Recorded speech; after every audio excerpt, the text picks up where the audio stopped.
Games today, why not have northwest weather? It's wet, it's raining, it's windy, it's gray, and the Ducks are in town to take on the Dogs. Seems appropriate, doesn't it? In fact, I think it's raining sideways today.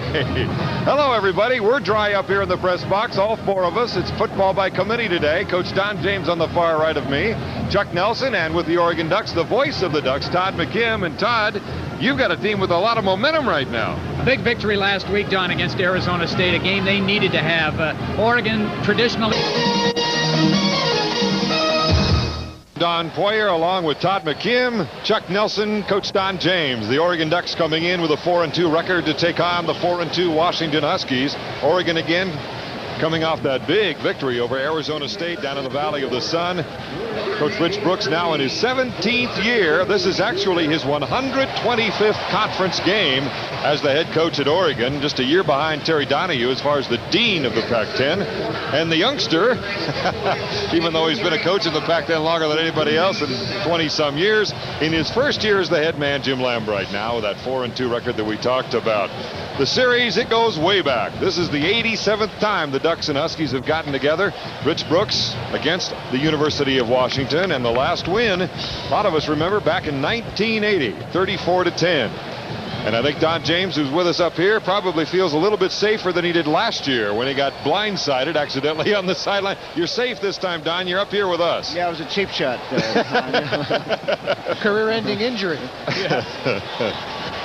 Washington won the toss, but they deferred. So Oregon has chosen to receive. It is raining steadily now. It is a good old-fashioned northwest day. Wet, a little windy, dark. The field lights already taking effect. As you see the Oregon receivers back, more than likely Burwell along with Filia or Ricky Whittle. And it'll be Jason Crabb kicking off for the Huskies. A little different for Oregon in terms of weather, Todd, after being down in Arizona last week. Well, it rained down there, too. It just wasn't as cold. A little warmer.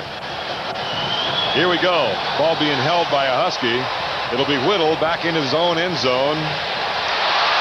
Got to go now. Fumble it out into the playing field and is up to the 14, and a flag goes down immediately. Whittle had no choice but to pop out of the end zone after fumbling the ball when it went out into the playing area.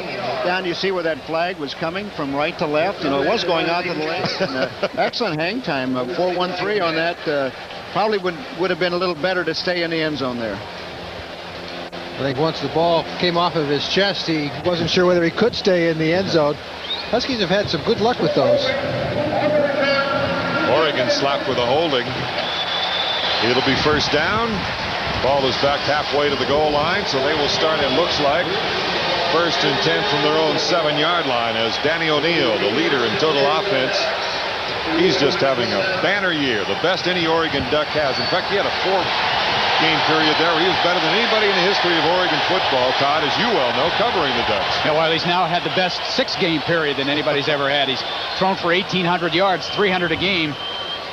That's pretty impressive numbers, but he hasn't faced the kind of defense he's going to face today yet. 1st and 10. Ball on the 7-yard line as we get things going. They're going into the wind now, keep in mind. Pass immediately is complete out to number 6, Kristen McLemore. Let's look at the starters for the Ducks as they come into Seattle. Of course, Danny O'Neill is in there at the starter with those 14 TDs and only 6 interceptions and 1,800 yards. Burwell, one of the leaders in the Pac-10 in rushing, as Malapei will play fullback. Ricketts, McLemore, and Willie Tate. And up front, Steve Harden out of nearby Snohomish, Heath Howington, Tom Curran, and Defonso Stark, rest of the folks up front. And they have developed very well. They've come along under Rich Brooks' guidance extremely well, that offensive line. 2nd down and 1. Good pressure. Interception. Lawyer Malloy in his first career start. Flag goes down as he is tackled on the 15-yard line. But the pressure on O'Neill probably... We'll see who it was, but it was a great interception and great pressure on O'Neill. 2 flags down, we understand. Well, Fontaine had the pressure up the middle. He came through with a big, strong pass rush. Interesting call, 2nd down and short. Oregon thought the Huskies would play run defense. Oregon decided to throw the football, and then he ended up with the interception. And look what Jim Lambright had on defense. He had the blitz coming, both inside linebackers. And Rich Brooks is telling Washington they're going to throw the ball regardless of the weather. And Jim said we're going to rush regardless of the coverage. I would imagine the #1 responsibility for Washington's front seven this week is put heat on O'Neal. Oregon has not been able to run the ball consistently. Well, they had success last year. They had six turnovers last year, which really helped. 6 turnovers and 6 sacks.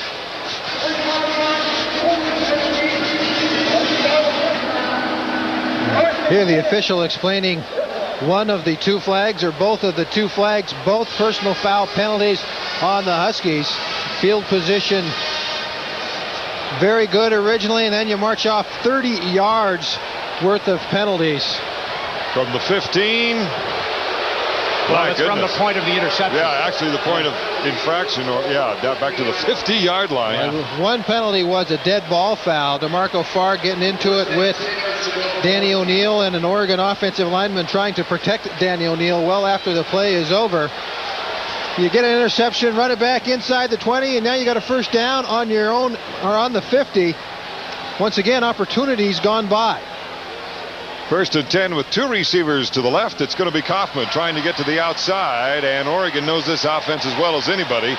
No gain to speak of at all. One of the leaders getting in there, Alex Molden, #1, a cornerback. And Damon Ewart starting at quarterback with that padded flak jacket around him this season, around 1,100 yards. Joe Kralik to start. Been a quiet year for Joe so far. Janowski not starting. Actually, Theron Hill with Mark Bruner at tight end. And then Peterson, Patrick Kessie getting his first start. He's going to be one of the main men next year and in the future. So some good experience for the young man now. On 2nd down and 11. 2 to the left, 1 to the right. And goes to Hill in his first start as it is complete to the 46-yard line. And again, it is Molden on the stop. It's a 3-step drop here, and opportunity to look at the defense now of the Oregon Ducks.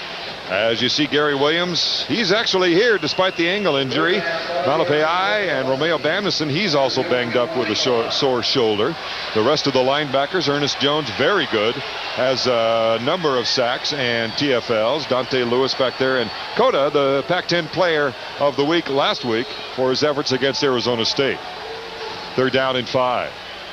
To the outside, intended for Bruner, and nearly picked off by Cota, who already has 4 interceptions, 2nd in the Pac-10.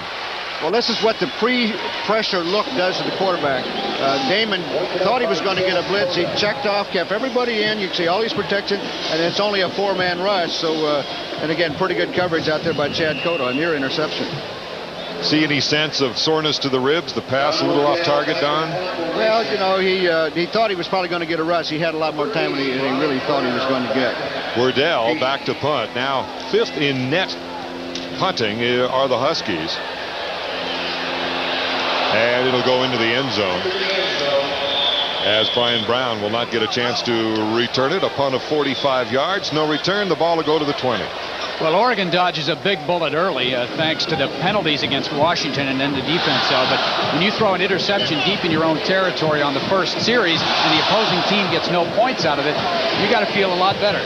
Especially the defense. It's a little bit maligned, as you mentioned, and they come off the field scoreless in that situation. That's a big lift. 1st and 10 on their own 20-yard line.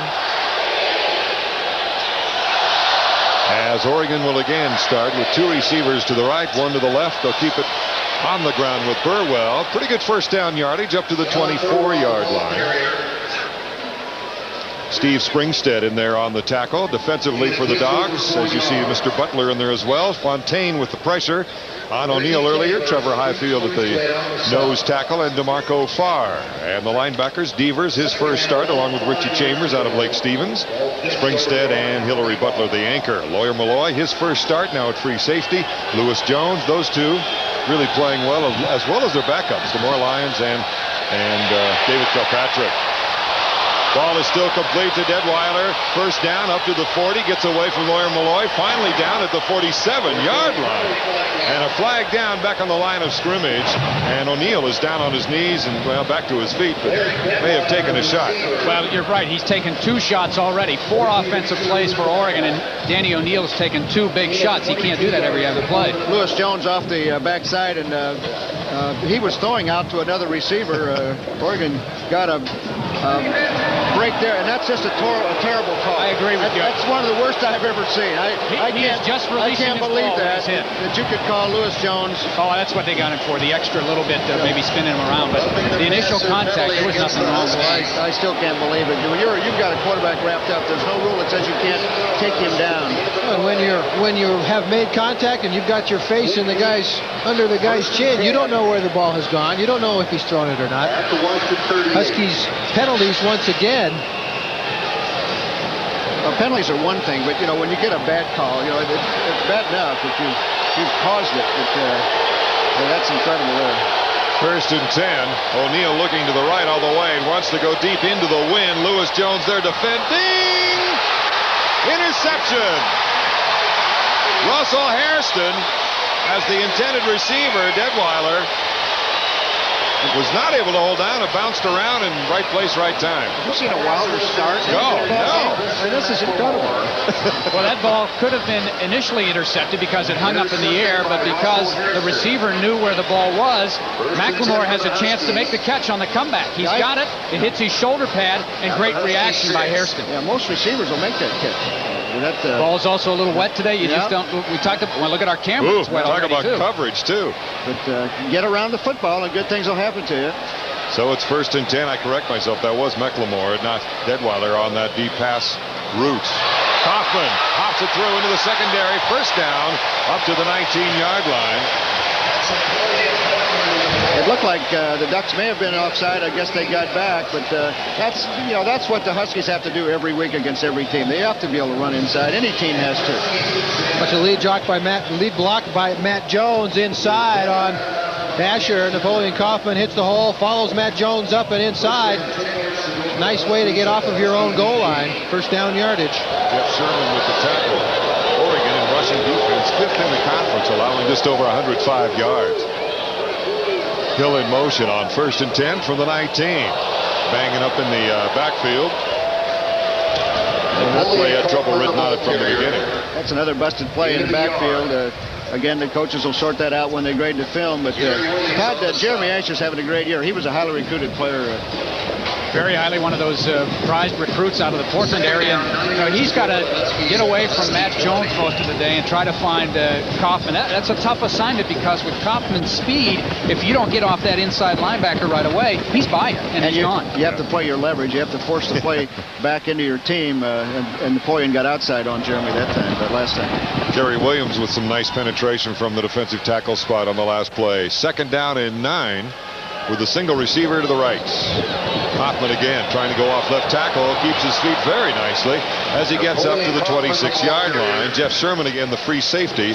The backup to Dante Lewis knocks him out of bounds. Once you get off the fullback, then you have to try to tackle Napoleon. And there, Jeremy Asher did everything he was supposed to do, but at the line of scrimmage, Kaufman with that speed, and he also has great strength as well. So, it's tough defending Kaufman. Oregon would like to squeeze the field on him today if they could. Try to force him to the inside as much as possible where you have more help. And if his longest run isn't any longer than what it's been so far, they'll be okay. But where he gets is if he can snap one, and he hasn't broken as many this year.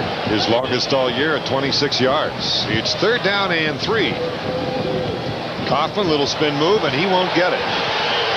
Nice pursuit on the part of several people. Ernest Jones, one of the first there, along with Romeo Bandison with the initial hit. We've talked so many times about how penetration can disrupt an offense before it even has a chance to get going. Obviously, Napoleon Kaufman starts to make a move before he even gets the handoff. Cannot get to the point of attack. Bandison, nice to have him healthy for Oregon fans. 6'5", 285 senior. One of those guys seems like he's been there forever. He made a nice inside move, too, on the Huskies. Wardell's punt, a low one. Husky roll. Up to the 45-yard line is Brian Brown. who is averaging just over 5 yards per return. And we've got a timeout, 10:27 here in the first quarter, and no score. Punt by John Wardell with the wind to his back. That's got to hurt. Good field position. 1st and 10 on the 46 of Oregon. O'Neal, who's had 2 hits already. There comes DeMarco Farr as he brings down Sean Burwell. DeMarco Farr having a field day on Steve Harden. Much as Bandison broke up the last Husky offensive play, DeMarco Farr does a number on this one. Dumps back inside. Harden and Heath Howington. We see the tackle came down and the guard pulled around, and DeMarco was just too quick for the tackle to get down and get the block. Jamal getting a piece of him as well. That is number 11 in terms of tackles for loss for DeMarco. 2nd and 15. Back now on the 41. Strange game so far here in the first quarter. A lot of room for O'Neal to run. Gets to the 49-yard line. Still well short of the first down. They need to get down to the Husky 44 as Steve Springstead closed in on him. We can see the heat again, but O'Neal has done a better job this year of making decisions quicker. In other words, he saw nothing was open out in the flat. The receiver was covered.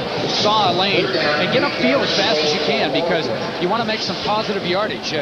First down is going to be a key for Oregon today. If they're stuck with 2nd down and 12, 2nd and 15 all afternoon, they're in big, big trouble. He's got to be impressed with Danny O'Neal, though, the way he can run. He is an excellent athlete. Reminds me of Miller a little bit. 3rd down and 8 from the 48-yard line. High snap. Farr goes after him. Still aboard. Fumble. No, they're saying he was down. He was down, but again, Fontaine and DeMarco Farr so far having a field day. You talk about team speed and how important it is. Usually you talk about Napoleon Kaufman and his 4-2s. Well, let's talk about the quickness of defensive linemen Jamal Fontaine and DeMarco Farr. You see DeMarco Farr on Mike DeFonso. Looks like DeMarco Farr knows the snap count. A big crowd in that Oregon offensive backfield. Danny O'Neal looking for explanations. Are they saying he was in the grasp, evidently? That fumble looked pretty... progress was stopped. Okay. That's what they were. 4th down. His forward progress may have been stopped. That's because he was spinning backwards. I think that was a good call. Thompson's punt, nice high punt. Bino Bryant calling fair catch at the 21. 4-7 hang time. You don't bring many of those back. Tommy is outstanding. Been around a long time. A senior now out of Lompoc. Been a player of the week. Has been an outstanding weapon for Rich Brooks. That's a good point. He has been a weapon until this year. Right. He really hasn't been the offensive threat in field goals and in the punting area as he has been. In Tommy's defense, he hasn't had some support on a couple of punt blocks, and also he had a pulled muscle in his derriere in fall camp, and it hindered his development this year. He has suffered a couple of blocks this year, too. 1st and 10 from the 22. Good for a first down. Up to the 34-yard line is Joe Kralik, and he is stopped by Chad Cota. Husky wide receivers have to be brought into the game. You know, Joe Kralik has very few catches. Yes. 7 catches, and they've got to get him established. He's a good receiver. Joe, the senior out of Puyallup. Indeed, he is one of the more outstanding weapons that Jim Lambright can use if they can get him the ball. 1st and 10 now from the 34-yard line. 2 receivers to the left. Kaufman and nothing doing as the left side defensively held in well. You talk about offensive line play, though, and the push. You say nothing doing, but the offensive line had at least gotten enough push, a 4-yard gain on first down. Malapei in there on the tackle. Get those big bodies, just get them all moving forward in the same direction. And then you hope that will take its toll later on in the game, you know, 3rd quarter, 4th quarter. Bino Bryant in the backfield now comes out to the slot position with Kaufman in the back. 2nd down and 6. Draw to Kaufman. First down Washington as he gets up to the 45-yard line. Sherman and Cota on the tackle. Spread the field, 3 wide people left, 1 back left in the backfield. Obviously the Oregon defense has got to send some bodies out there. You can see just not that many people left inside for Oregon. Once you break that initial wave, you're back to the free safety, Jeff Sherman. Strong safety Chad Cota forced to make the tackle. Cota 15th in the conference in total tackles. Now 1st and 10 for Washington. Double tight end. Looking for a reverse. Theron Hill, one lead block, can't get it though. Nicely played by Mr. Isaac Walker, the right cornerback. And Don, one thing we're seeing in there that we did not realize what happened, they've got P.A. Emerson playing at guard instead of Patrick Kessie. And that's something that, I'm not sure if Patrick has been injured or if they just worked on that all week long and didn't tell us. Didn't tell anybody, yeah, the tackle normally. Here it is again. Try to take advantage of misdirection, get the defense going one way, get the ball to Theron Hill. If Jim Neville can get an angle on Walker. Yeah, but Walker did a nice job of staying up to where there's no angle at all. Stay home, that's all you have to do. That's right, 2nd and 8. Ouch, go those ribs. As Mr. Malapai makes the tackle. Salila Malapai, the redshirt junior out of Honolulu. An injury, is that John? You want to pronounce that last name? Tomo Peao. Tomo Peao? Is he injured? Okay. He's had injuries almost every week. One thing or another, nothing major. But he's hung in there gamely. Malapai, not the biggest guy in the world in stature, but very, very quick off the ball. It's tough for a center to block him one-on-one because he can squeeze into that gap so quick. And that's what you want your nose guard to do, is take up 2 blockers, that guard and the center if you can. Well, they list him at 5'11". That means he's probably 5'9.5" or 5'10". He's got a real long haircut. Yeah. And 265, which means he's about 6 feet wide, too, so he can plug those holes real well. Tough to get leverage on those guys. So Tomo Peao was indeed taken to the sideline. 5:35 remaining here in the first quarter. 3rd down and 10 for the Huskies. Heward to throw all the way. Goes to Kralik, and they're saying it is complete, but it's short of the first to the Oregon 49-yard line. Try to catch his team on the quick hitter.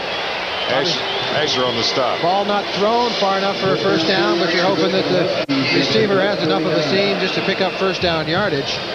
Not that time. I think Damon feels comfortable with the 3-step drop. He can get rid of the ball. He can unload it and avoid some contact. Well, from a play calling standpoint, too, they probably want him to avoid contact, so they're going to try to put him in those situations.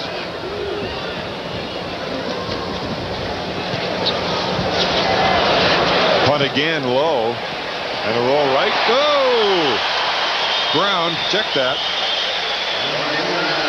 It is Brown with a different number. That's why we are flinching, but he does have control. It'll be Oregon ball. We'll be right back. Here's your time remaining. No score here in the first quarter. 1st and 10 despite the fumble by Brown earlier. Here's Sean Burwell, who brings it up close to the 20-yard line. He's brought down by Lewis Jones. Well, Oregon has lived and died with the pass this year, but on their running plays today, they've all been somewhat successful. They've been able to get 3, 4, 5 yards, and if they can do that on first down and make it 2nd and 5, 2nd and 6, they get a much better chance.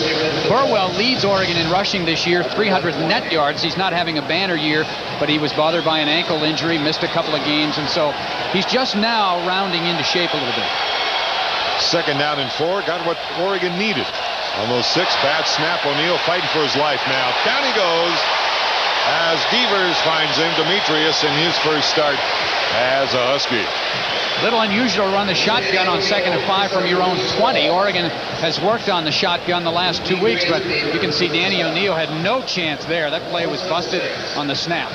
Well, the other thing, they ran a draw on first down, and that's the one thing they have to do, draw or screen, is front 4, because it looks like there's a little mismatch in there with DeMarco Farr, maybe Jamal Fontaine, and that draw would help slow down the rush, but if you go to a shotgun and can't get the ball to your quarterback, you don't have much of a chance. Run it for your life. No matter where you are. Yeah.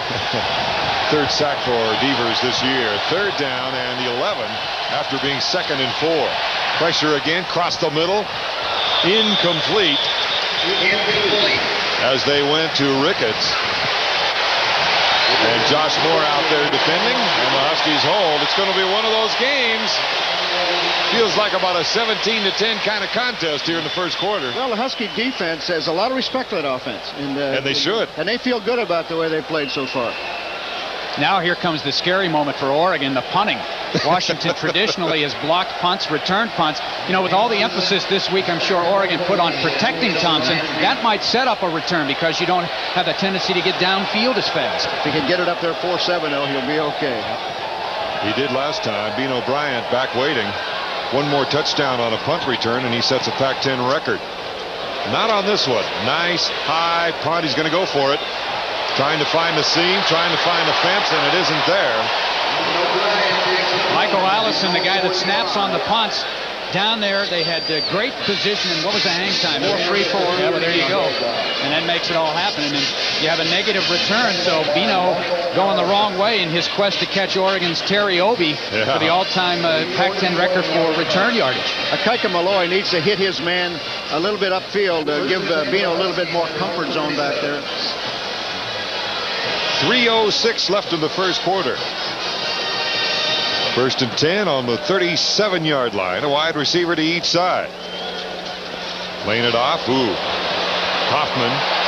Couple of blocks. That pass just way too high and too much of a lob. Ball in the air a little bit too long. Damon's got a tendency to do that. He did it in the Cal game, had it intercepted.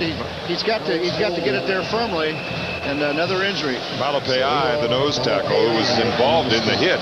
And if it looks like, well, maybe we won't speculate, the knee there, the left knee. He's also missed all of last year with an elbow injury. Had surgery on the elbow. He was hurt on the 3rd play of the game last year against his home state team, Hawaii, and virtually missed all of last year.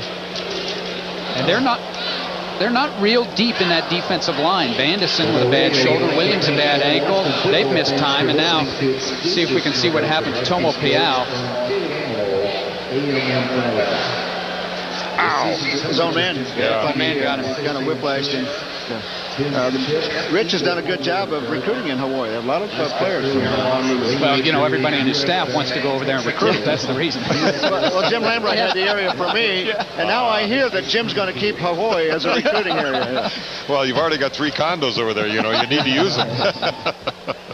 I hope we don't see a pattern developing so far, though. All the players that have been hurt so far, Pat Casey and John Tomapeu, who is back. Malapei, the 3 Hawaiians starting to rain. There is a trend, starting to rain. They're out of there. Steve Morton, the offensive line coach for Washington, as Malapei is helped off the field. Well, they'll bring in number 91. You see him there right there. Bryant Jackson, a redshirt freshman from Anaheim, will play some nose. You think this man is rather stocky and wide. Mr. Malapei, Jackson's listed at 6'1", 280. Rich Brooks bringing in the big people in the nose area. They'll bring in an extra defensive end in this case, move Bandison more to the inside. So DJ Cabrera, where's he from? Hawaii. Will come in at defensive left end. And so they'll have basically 3 down linemen again, but a little different look. 2nd down and 9 with 2 receivers on the left side. Hill to the far left. Bottom of your screen outside. Beyond Kralik. Still wanting to throw across the middle. Scott Kralik. Interception. Pass was well short, as Oregon will have it at the 44-yard line. And once again, Alex Molden involved. He has played well here in the first quarter as Kralik makes the tackle. Kralik had about 5 steps on him, however. I think Damon felt the pressure. He could almost see it coming in from his right side. And knowing that rib is exposed, he just didn't plan and throw. When they come with an all-out blitz, you see the 2 inside backers, Rockwell and Massey. And also they come from the corner with Eugene Jackson. And as you mentioned, I think he felt the heat. And Molden with the pick, and he's had a great career, and he's only a sophomore. 8-yard return by Molden. 1st and 10 on the 43. What a battle. No score, but a lot of going on, wearing out the carpet in the middle of the field. Oregon 43-yard line. No flag on the movement. Burwell up the midfield and gets into Husky territory to the 48-yard line.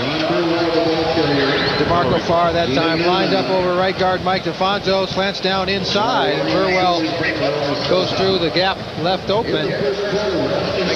Linebacker scraped, I believe, a little bit wide here. You can see Steve Springstead. Oh, he dodged the block inside, which you've got to hit it up, face it up, and work around the outside. Lamar Lyons on the tackle along with Hillary Butler. 2nd down and 1. Burwell, as we said, in the top 10 of rushers in the conference. There's the pitch. Burwell's got a good block by Willie Tate. Well into Husky territory, down to the 36-yard line, where Lamar Lyons makes the tackle. I think that was a check at the line of scrimmage. It looked like Washington was overplayed to Oregon's right side. Looked like they might be coming on a blitz. And he checked to the option, kind of like we talked about Damon Ewart going with that option. Oh, it's a great call. I'll tell you, you get it a second and third and short. You fake the fullback, and it was a good fake. You know, linebackers had to go in honor of the fake. And now you're one-on-one in the secondary.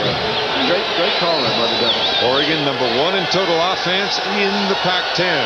You're seeing the Pac-10's most ornery and effective offense. 1st and 10 on the 37 of Washington.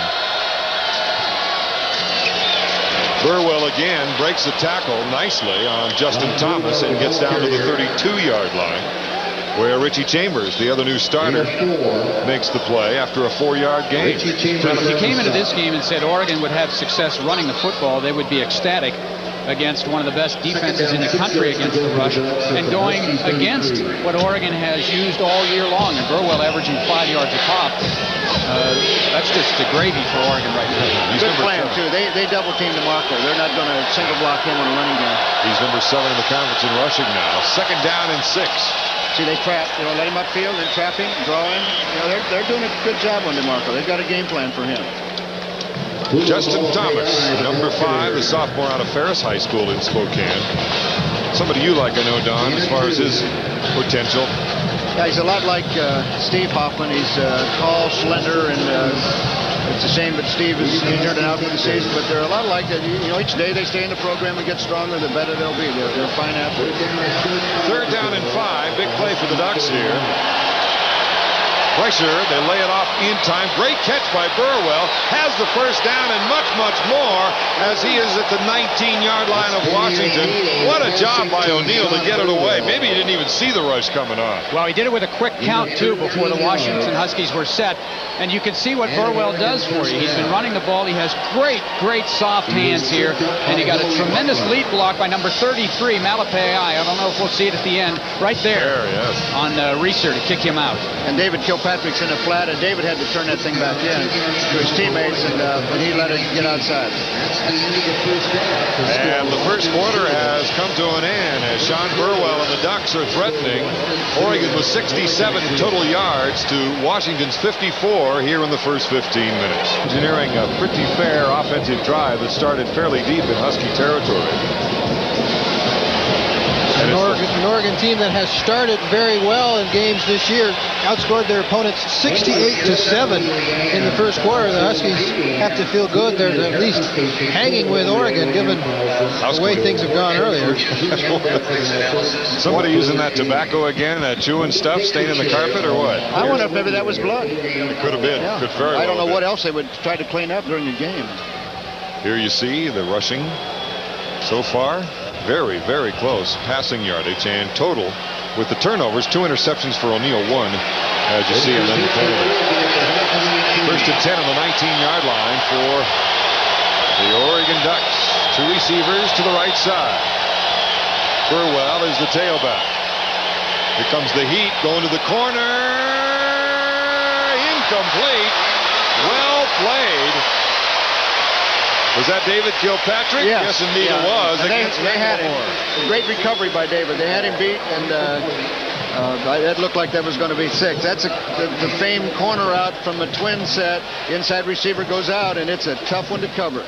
It's a tough ball to throw with the wind blowing like it is as well. You can see this ball is in the air a long time.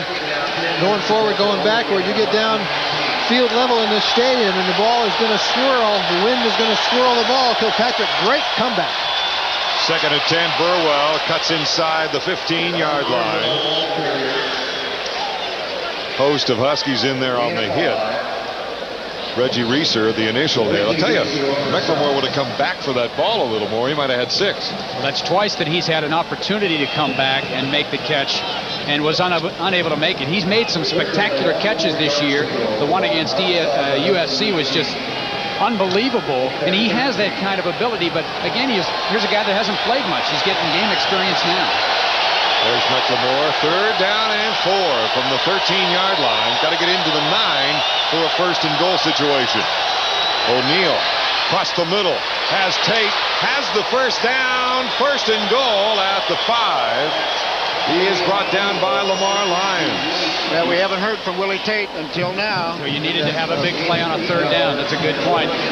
And the thing about Willie Tate is not only does he have nice size, but he also has speed to get downfield. They've used him on some deep routes this year. This one just a little delay, wait till everybody clears out, and then come underneath. Yeah, that's tough on man-to-man coverage. They can rub you off, and you don't even try to pick them illegally. It's just defenders get lost in there. Hey, he had an 87-yard touchdown pass against Illinois back there, and most of it was running. Took him about 20 seconds to go that distance, but he made it. Hey, Watson, he had the angle on everybody and one good block, but he made it.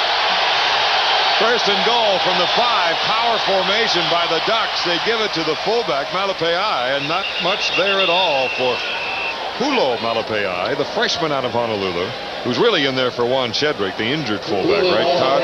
And I thought this game, as Dwayne Jones will now come in as an extra fullback, I thought this would be the game that Oregon has played this year without Shedrick, where he would be most needed. Because with Washington's aggressive defense, the fullback really needs to come out and pick up that defensive end or a blitzing linebacker. Malepeai's done a nice job so far. Looking at Jim Lambright, that's the first time these teams have been shut out in their first quarter. Neither team scoring. Second and goal from the 4 for O'Neal. Burwell jammed up again.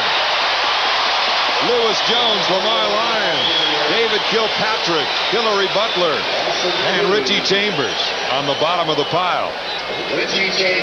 Oregon has only 5 rushing touchdowns this year. Only Stanford has less rushing touchdowns. They'll run it inside there, just too many bodies. Great job by Lyons, Kirkpatrick stuffing it up. Yeah, Chambers got upfield, and that helped. And Lamar Lyons was coming off the corner, and chalk one up on a call made by the Huskies. Chambers, the junior out of Lake Stevens. Old Viking. Third down and 5. Third and goal from the 5. All the receivers on the right side coming back. Looks across the middle. He was out of bounds had he caught it anyway. McLemore, the intended receiver. Well, the Huskies faked blitz and fell off into a 7-man zone. They call it cover 7. And Danny just couldn't find anybody open. A lot of purple back there, wasn't there? And no pressure, though. He had a lot of time. Got to give credit to those Husky defensive backs and linebackers for not letting anybody get open, because if he was open, O'Neal would have found him, because he still had no pressure. Receivers could have run a second, third, fourth route. Tommy Thompson will attempt the field goal. He is 8 of 11 this year. His longest, 39, so this is a chip shot, being 22 yards. Just inside the hash mark. And it is good from 22 for Tommy Thompson. So the Oregon Ducks are on the board first, as the senior out of Lompoc hits his 9th field goal of the year, this one from 22. Shoe off? Oh, yeah. You notice he does wear a sock and shoe to punt. There's a man you've got a lot of respect for, Don. Rich Brooks. Yeah, he's got a tough job now. He's athletic director and head coach, and the only one in Division 1A doing that right now. The drive itself, a good one. 53 yards, eating up almost 5.5 minutes. And Thompson with that 22-yard field goal. We talk about a ball control drive to go 53 yards in 12 plays. You're only averaging 4.5 yards a play. Well, you're also keeping the ball away from Washington's offense, too, and you're giving your defense, which has been on the field a lot the last couple of weeks, a little breather. So, I mean, that's the ideal scoring situation for Oregon, although they would have liked to have had the 7 points. It's amazing, guys. Looking at the flags on the west side of the stadium, they're going just about every direction, from south to towards the west. And the United States flag, Old Glory, on the east side, now is starting to blow, but a moment ago it was hanging straight down, no wind at all. Kaufman trying to go right up the belly, up to the 32-yard line. A return of 31 yards as he pats on Mr. Thompson's head and moves on. Former high school teammates Napoleon Kaufman and Tommy Thompson. A great kick in the air, a long time, deep in the corner, but the Huskies block it very well. Napoleon Kaufman just finds the seam, breaks the tackle, almost gets a chance to practice those old high school butt drills with former teammate Tommy Thompson. Dino Filio, one of the first to get to him, number 12. Huskies may have gotten away with a block in the back. Oregon coaching staff rather They saw it. They saw it. in their protestations. 1st and 10. Vino now at the tailback goes in motion. Jones back there. Flag goes down. Guess why? That's an excellent use of the cadence and by young quarterback Damon Huard, and I guess we shouldn't call him young anymore. He's played all season, but yeah, that's what you like. 1st and 5. Rich Rule, one of the guys in there early.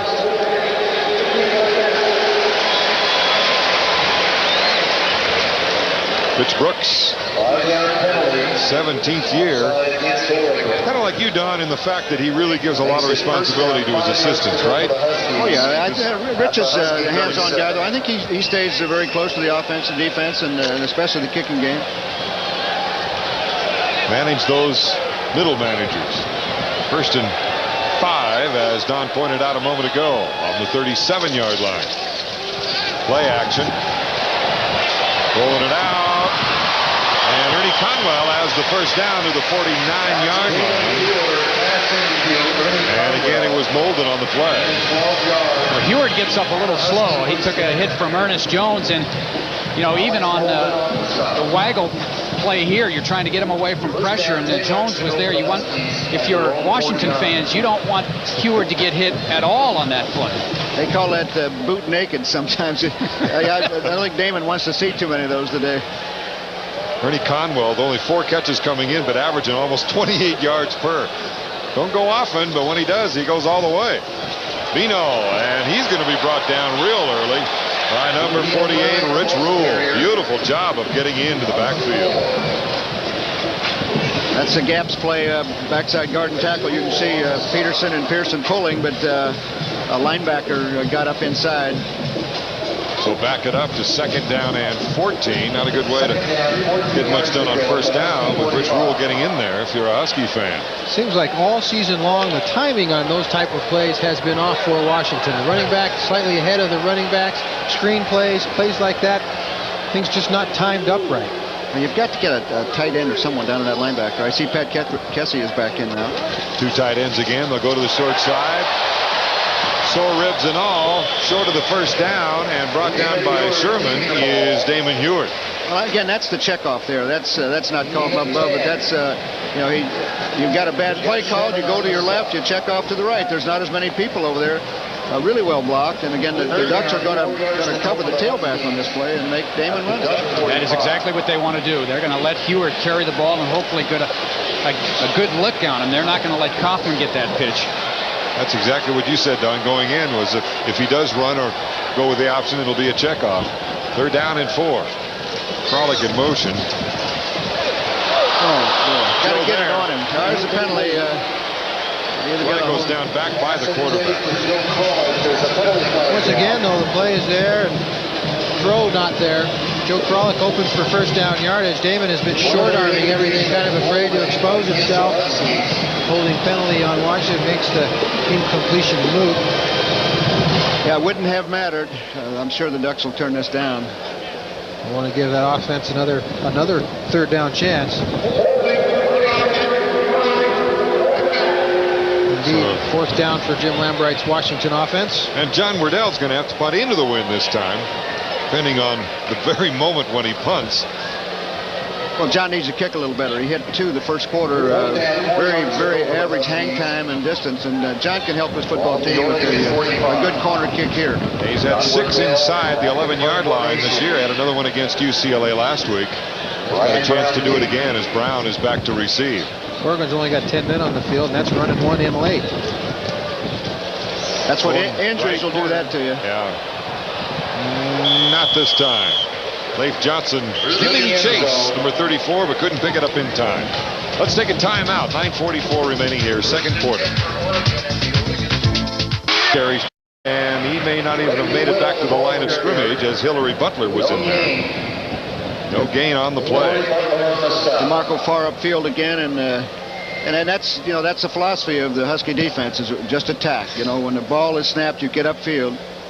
And it's no more hit and read and react. It's react on the run upfield. And if you're an offensive lineman, there's no way you can practice that during the week, because if you've got people that are that quick on your scout team, you've got a pretty good team. It makes you go best against the best in the season. Loss of 1, 2nd down and 11. Look where Butler is, way out to the right side. Quick dive. Malepeai gets the first down up to the 33, 34-yard line. And the thing That's that hurts exactly that. what Danny O'Neil did, is he looked where Hillary Butler was. Run up inside. It's a play that Ricky Whittle ran against Washington last year for about 40 yards, then he ended up fumbling. That was a big play in that game, but the theory is if they've got 7 or 8 guys at the line of scrimmage and you get past that initial wave, there's nobody there to touch you. And a quick hitter is kind of the best way to get there, too. Malepeai averaging only 1.5 yards per carry coming into this one. 1st and 10 now from the 34-yard line. Wanting to go deep. McLemore complete to the Husky 35-yard line. Josh Moore there defending. Well, Josh made a very poor read. He thought he saw a post. It was post corner, and he jumped on the post, and he just got left alone out there. Perfect throw by Danny O'Neil as well. Sees the opening, throw the ball to the boundary. McLemore makes a nice adjustment to the ball and the win this time. Josh Moore unable to make up that ground. 31-yard play on the connection from O'Neil to this man, McLemore, the sophomore out of Huntington Beach, California. 1st and 10 from the 35, 8.5 minutes to go, 2nd quarter. Kaboom, Whittle hit by Lewis Jones, but still bounces off to pick up pretty good yardage to the 31-yard line, where Devers and Jones finally planting. Well, Ricky Whittle is Oregon's hardest running and maybe most difficult running back to tackle. He has a low center of gravity, has good speed, isn't the shifty guy that Sean Burwell is, but he'll run north and south. And if you don't get a solid lick on him, he'll break an arm tackle. You see, Heath Howington is off the field now. Could that affect the impact of snap here? The different center? Well, Curran has been playing center. Howington was at guard, although Howington was scheduled to play some center today. 2nd down and 7 after the carry by Whittle. Straight play action across the middle. He intended for Detweiler.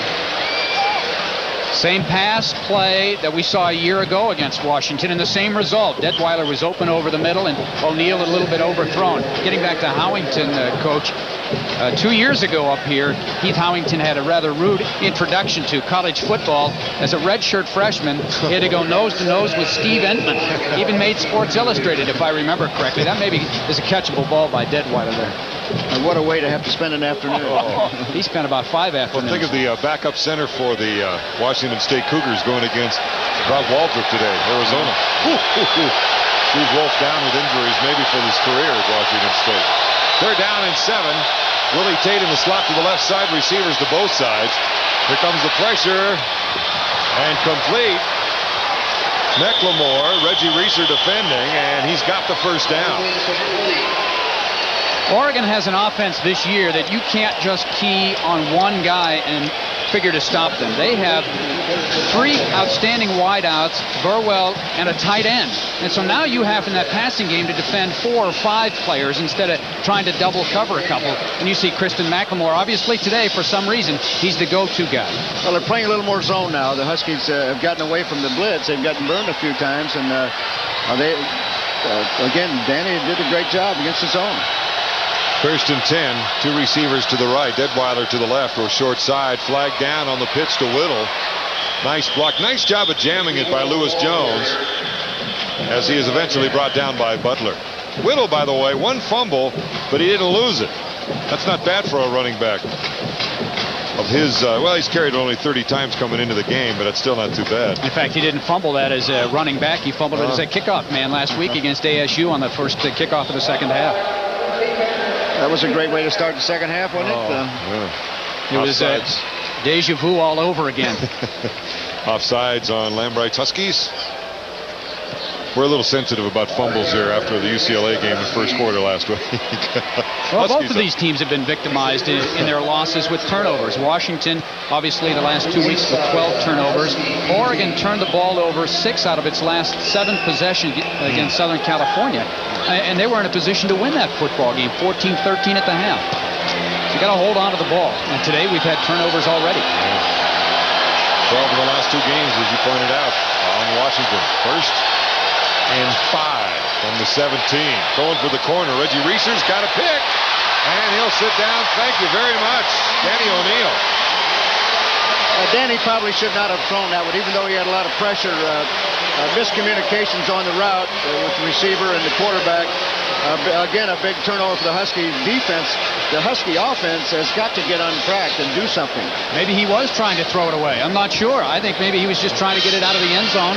Boy. But he's gone to McLemore. And on 1st and 5, you would figure, well, let's be a little conservative. But Oregon's play calling this year has been very aggressive, no matter what the situation.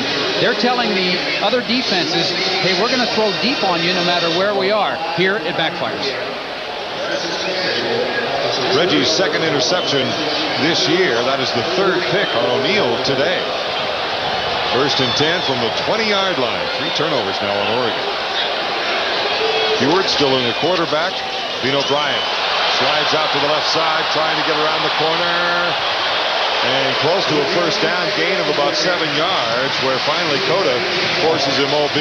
Nice improvisation by Mr. Bryant, along with Isaac Walker, by the way, defensively. Yeah, one of the real disappointing things of this offense is that there's a play that is absolutely stopped at the point of attack. I mean, there's nothing there. And running backs should be able to break more, off of a block at the point of attack. And there it was smothered by the Oregon defense.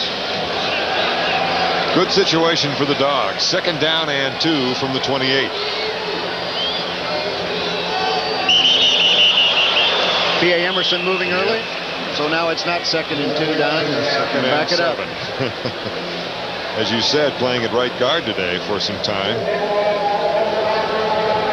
B.A. Emerson, number 79. Anxious. Prince Arthur, the kickoff return specialist, with 4 this year.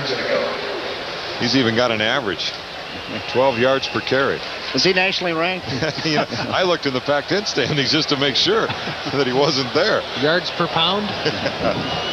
So as Don pointed out, it is now 2nd and 7. Bino has the first, up to the 45 and out of bounds. First down, Washington. That was vintage Bino Bryant. Tackled by Jeff Sherman at the safety. A run of 22 yards for Bino. Just like Oregon, you break that initial wave when you're sending people and in man-to-man defense and there's nobody left. Dave Janoski and DJ McCarthy, wide receivers, both split right. All they do to block their man is run downfield because the defenders are in man-to-man. They're coached to run with them. By the time they recognize it's a running play behind them, Bino downfield. That is not Bino's longest of the year. He had a 34-yard touchdown against San Jose State. He'll get another shot at it. First down. Ooh, he's starting to get into the groove, isn't he? After a 5-yard gain on first down, he is stopped by Sherman. Well, again, it's too tight end. Let's go after him. Let's see if we can block somebody, run our running plays. If you can't get your running game established, you're not going to beat good defensive teams. There's some fire. Did you see that? See Richard Thomas in there at fullback. Good kick-out block. Good block on it. Cota. And Bruner did a good job on Ernest Jones, the outside linebacker, forced him inside. They give him 6, so it's 2nd and 4 with McCarthy wide to the right side, the only wide receiver, and again, double tight end. Bino, 3rd straight time, trying to get the first. And I don't believe he made a host of ducks in the middle there, including Byron Rockwell, one of the inside linebackers. So it'll be 3rd down and 2 from about the 47, almost a long single yard. Big downs for both offense and defensive teams. You want to play good, successful football. Offensively, you have to make it. Defensively, you have to stop it. On 3rd and 2. First down, Washington. So the Huskies are coming up with their best drive so far today. And that was not a checkoff. That was called from the press box. And again, as Oregon ran that play a little while ago, defensive coordinators don't want to see an option on 3rd and short. You have to respect the fullback. You see the fake that Richard Thomas draws a couple of people. Ooh. David knows he doesn't have to gain 8 or 10 yards. Just turn it up inside and get enough to let your offense snap it again. Give Gallagher credit there. Yes. 1st and 10. Richard Thomas starting to show some of that muscle as he is short of the first but gets inside the 45, stopped by Romeo Bandison and Jeff Sherman. Richard's a power runner, 5'9", 217, and had a good game last year against the Ducks. Came in late in the game and had some good runs. See, here's where Oregon Bandison forgot to make the tackle and tried to create the turnover. He got a hold of the ball carrier, and then it's the second guy's responsibility to come in and strip the ball, but Bandison, in trying to strip the ball, gave up another 4 or 5 yards. Richard with only 10 carries coming into this game. It's nice to see him get busy in there. Yeah, he had a 20-some yarder against the Ducks last year. 2nd and 2, Bino. Peterson, it is indeed. Cuts back. He can have 6. There he goes. Touchdown, Washington. I heard a whistle. No whistle. I thought I heard one, but the official referee signaled touchdown. Now watch. Let's wait. The flag back on the line of scrimmage. Let's find out what it's all about. I thought I heard a whistle as well, and then it looked like some of the Oregon players stopped.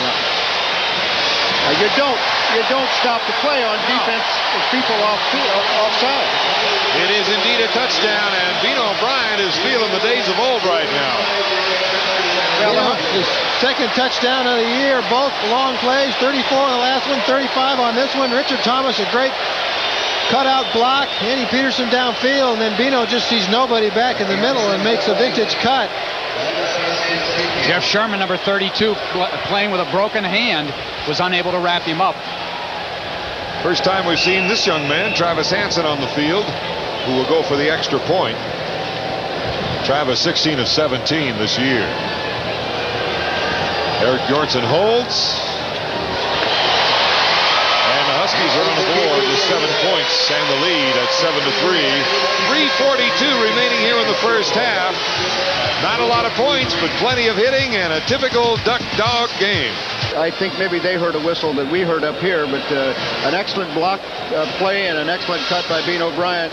Get him in the outfield, in the open. He can run, I'll tell you. Well, it's nice to see him striding out, too. He's not protecting that hamstring that hurt him so bad most of last year. A nice 80-yard drive.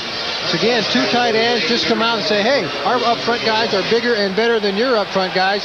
We're going to make you stop us before we try to get fancy with anything else. Now the play action will start to work. Right. And set up. What a big turnaround in just a few plays. Oregon knocking on the goal line. Interception in the end zone. Huskies get the ball at the 20 and right through the defense for the score. Huskies breaking out the Parkas for the first time this year as they lead 7-3. 3:42 remaining here in the second quarter. And again, Lawyer Malloy will have to come out and hold the ball for Jason Crabb.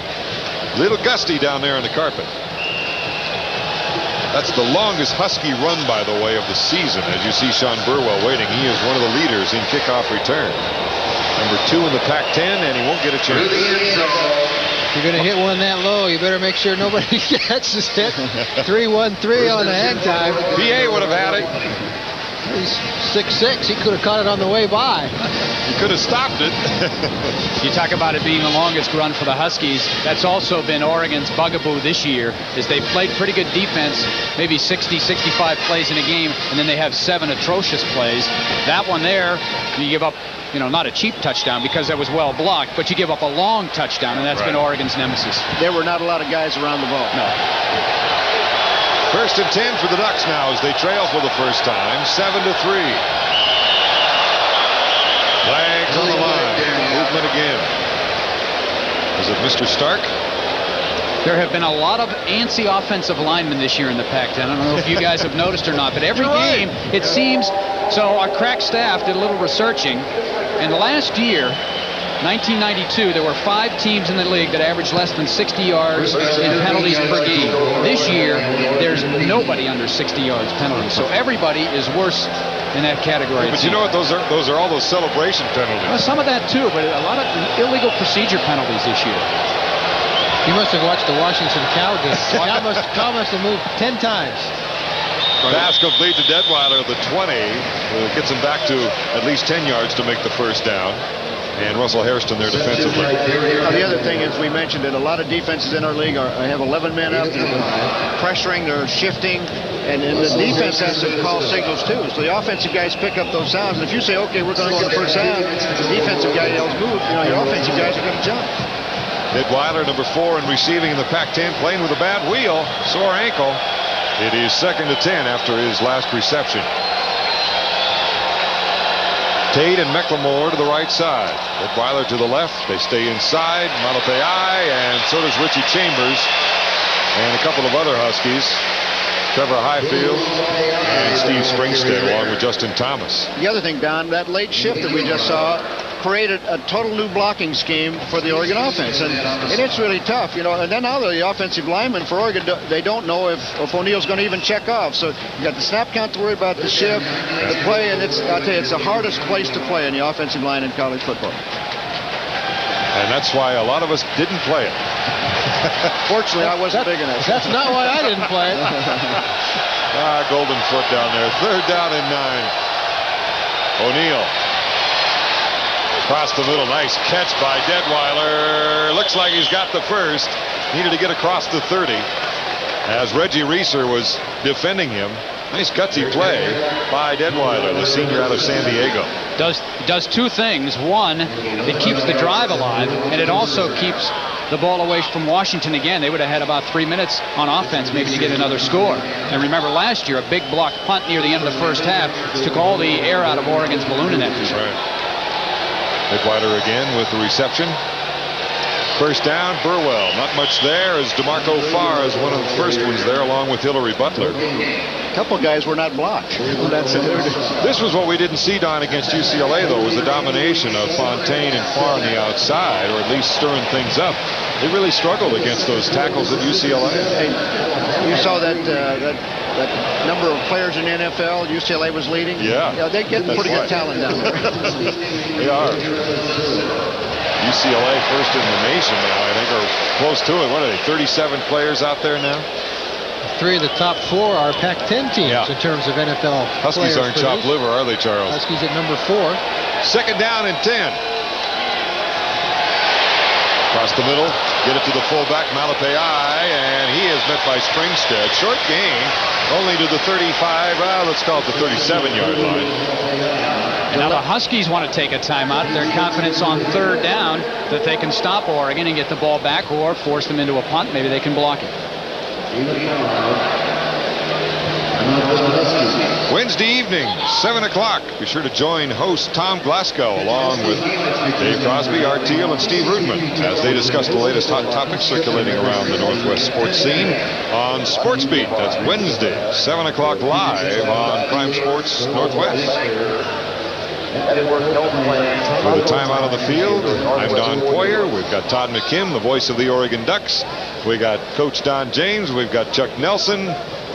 The Harmonics, the Northwest Harmonics. Let's see, who wants to sing tenor? I can't sing. I make no claims to making any appearances on stage. A game of this magnitude deserves at least 4 people in the booth. That's don't right, you think? Oregon would like to play the last song here in the first half, but a long ways to go in 1 minute and 43. But they've got an awfully good kicker out there, and Mr. Thompson. And a wind at their backs on this drive. What's along with Tommy this year is down. I mean, only 39 yards. 56-yarder, ironically, against Washington last year. Oh, last year. Wind That's aided. right. Do you remember it, Don? Was that before or after the side swipe on your cheek there? I read about that this week. But Tommy has great range in practice. Regularly on the Friday afternoon practices, he'll make field goals from 62 or maybe even 67. Of course, that's with no rush, but still, it shows you the leg strength that he has. Lompoc, huh? Yeah. Overall, though, Oregon 10th in the conference in net punting at 32.8. 3rd down and 5. Going to Burwell, low and away as Richie Chambers came in for the side swipe at the end. 1:38 remaining. And it'll be time to punt. The Huskies will get the ball back with 1.5 minutes or so to go in the second quarter, and one good drive under their belts. Well, having watched the films of Oregon this year, that Oregon is thinking, protect our punter. And the Husky fans are thinking, let's go Bino. Yeah, that's right. And it's hard to do both. Protect the punter and have good coverage. 10 people up. Look out! Lamar Lyons almost with a flag down in the backfield of Oregon. Boy, it's tough catching those footballs in the wind, as Vino can attest. Let's find out what the flag's about. That may be a first down for Oregon. It'll be very close if it's against Washington. It looks like about 5 yards to go. They might actually have to march it off over by the sticks. Well, they didn't touch the punter. Ooh. Not enough men in the backfield for Oregon. So what do you do if you're Washington? Make them punt it again? Or what did you do? That runs more time off the clock, but it was a great punt, no return. I'd be tempted to make them punt it again. I would too. Get better field position. That was a 46-yard punt.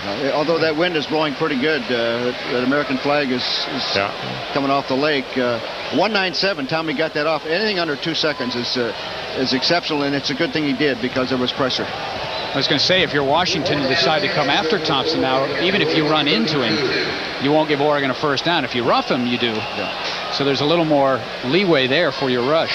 As Vino awaits, I think Lamar Lyons was that 1/10 of a second away from getting his mitts on the ball. Tommy will try it again. This time he's standing on his own 18. And the ball's on the 32. Returns on, isn't it? This is not as good a punt. And Vino should be able to return it. Got to get to that fence. Greenlaw gives him a cut black block. And Cota brings him down at the 38-yard line with the flag down. When the initial play breaks down and the punt returner starts to scramble, the blockers start to scramble as well, and you just start throwing blocks, not knowing where Vino's going to end up. And sometimes you get somebody in the back. Vino's having some fun today, though. Seen a smile on his face, getting involved. I think Scott Greenlaw made a block there in the back, and I think Rich saw it and then told the wing official, and that flag came out a little bit late. They're making up for the one they missed on the kickoff earlier. Pat Flood, our referee today. Well, now your philosophy is absolutely switched around. Now it's Washington inside the 20. Now it's Oregon that wants to stop with the field position. So, boy, it's really bizarre how special teams or one play can swing the coach's decisions one way or another. Damon going from the shotgun, too. You forced him to punt for the second time after a 46-yard net punt, and you ended up behind where you would have been if you had just taken the play and the original play. Kaufman, and nothing doing as Cota basically mirrored him coming out of the backfield, as a good safety will do if that's his assignment. Napoleon tries to get out of bounds as well as get as much yardage as he can. Picks up 4, but the clock continues to run. Just under a minute to go. On 2nd down and 6, Kralik wide to the right. Single coverage with Walker on him. At least it looks that way. Dropped him way back, though. Hill out of bounds at the 40 and a first down. 41 seconds remaining first half.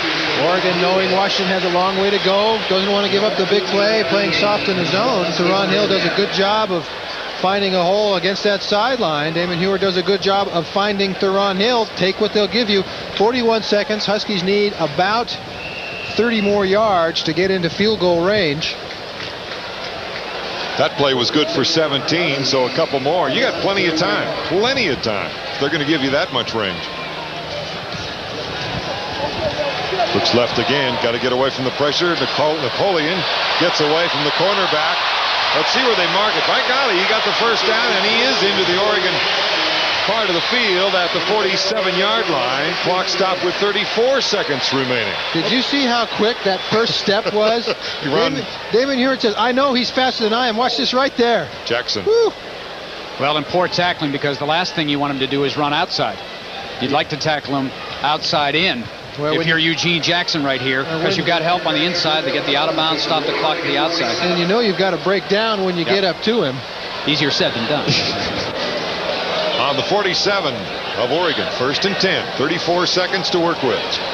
Across the middle, Kralik, too far. I think he did that right off the bat. It looked as if he was thinking, yeah, he's covered, I'll just throw deep. But they have to do that with their offense. They have to go deep and throw deep. And I'll tell you one thing that we've not mentioned on this drive. You have to give Jim Lambright a lot of credit. Most coaches, when you're backed up inside your 20 with a minute to go, would say, let's run it, let's go in the locker room, let's sit on our 7-3, let's not turn the ball over down here, give Oregon a big break. But that shows a little confidence in Damon Huard, and I think Damon appreciates that as that offensive team does.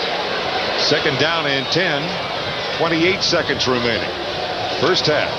Huskies lead 7-3. Good protection. Jones, and Matt has it down to the 44 and out of bounds. Clock stopped with 23 seconds. So they used only 5 ticks on the play as Eugene Jackson was there defensively. Thought he had Theron Hill on the corner route. Looked like the cornerback was off about 4 or 5 yards, and that's what they basically need now, Chuck, to get this thing within field goal. Just going to say, how many more yards, Chuck? Get the ball down to the 30-yard line, makes it a 47-yard field goal, so they have about 14 more yards to do that. Into this win, I think 47 is about the max that you're going to see Travis Hansen be able to come up with. He had a 42-yarder last week, his longest of the year. Theron Hill, there it is.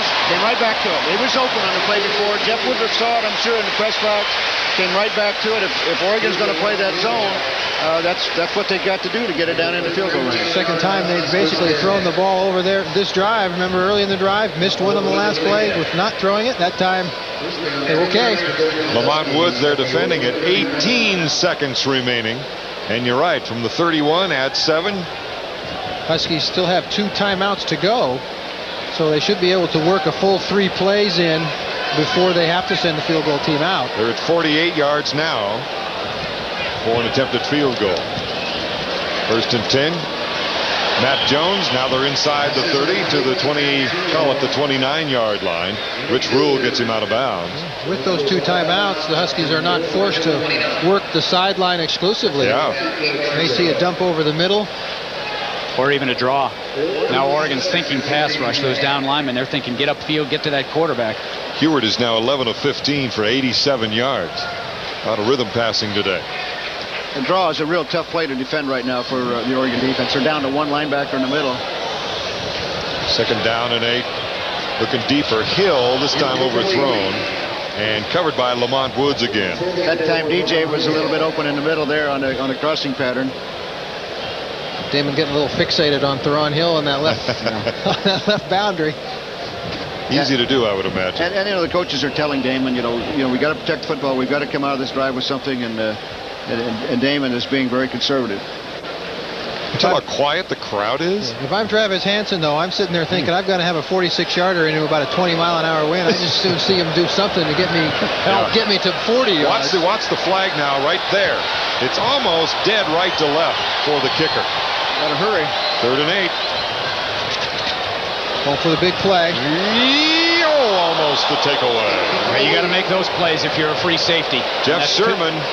That's 2 that he's had right in his midst this year. One against Illinois that would have sealed the victory back there, and then this one here, because now you give opportunity to Washington to get 3 points. Good coverage by Woods. You got the help over the top by Sherman, and again, you see that left hand. He's got a broken thumb. It's tough to catch the ball.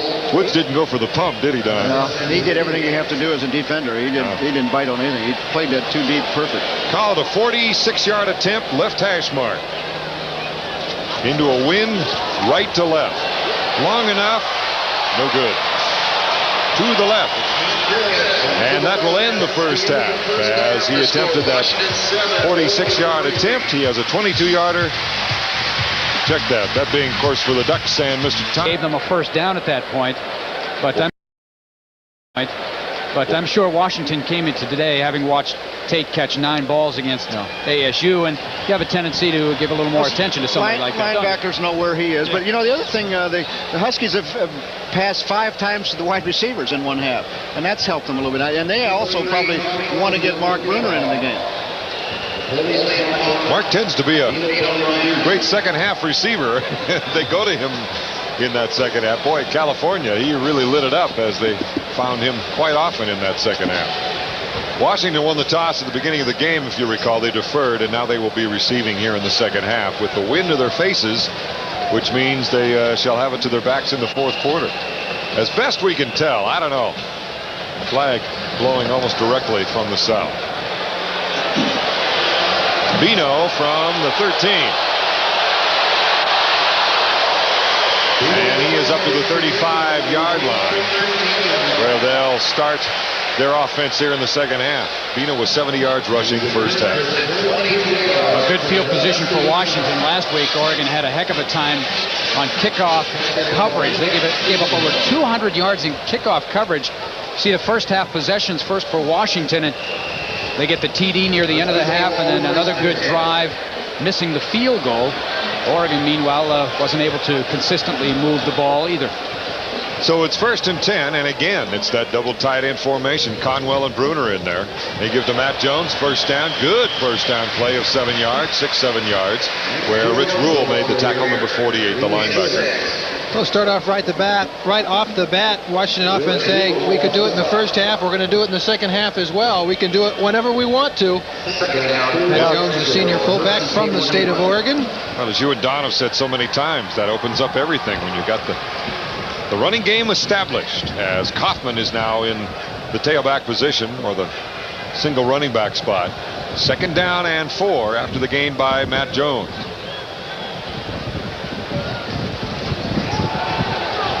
Hewitt across the middle, goes to Ernie Conwell. Oh, intercepted by Oregon.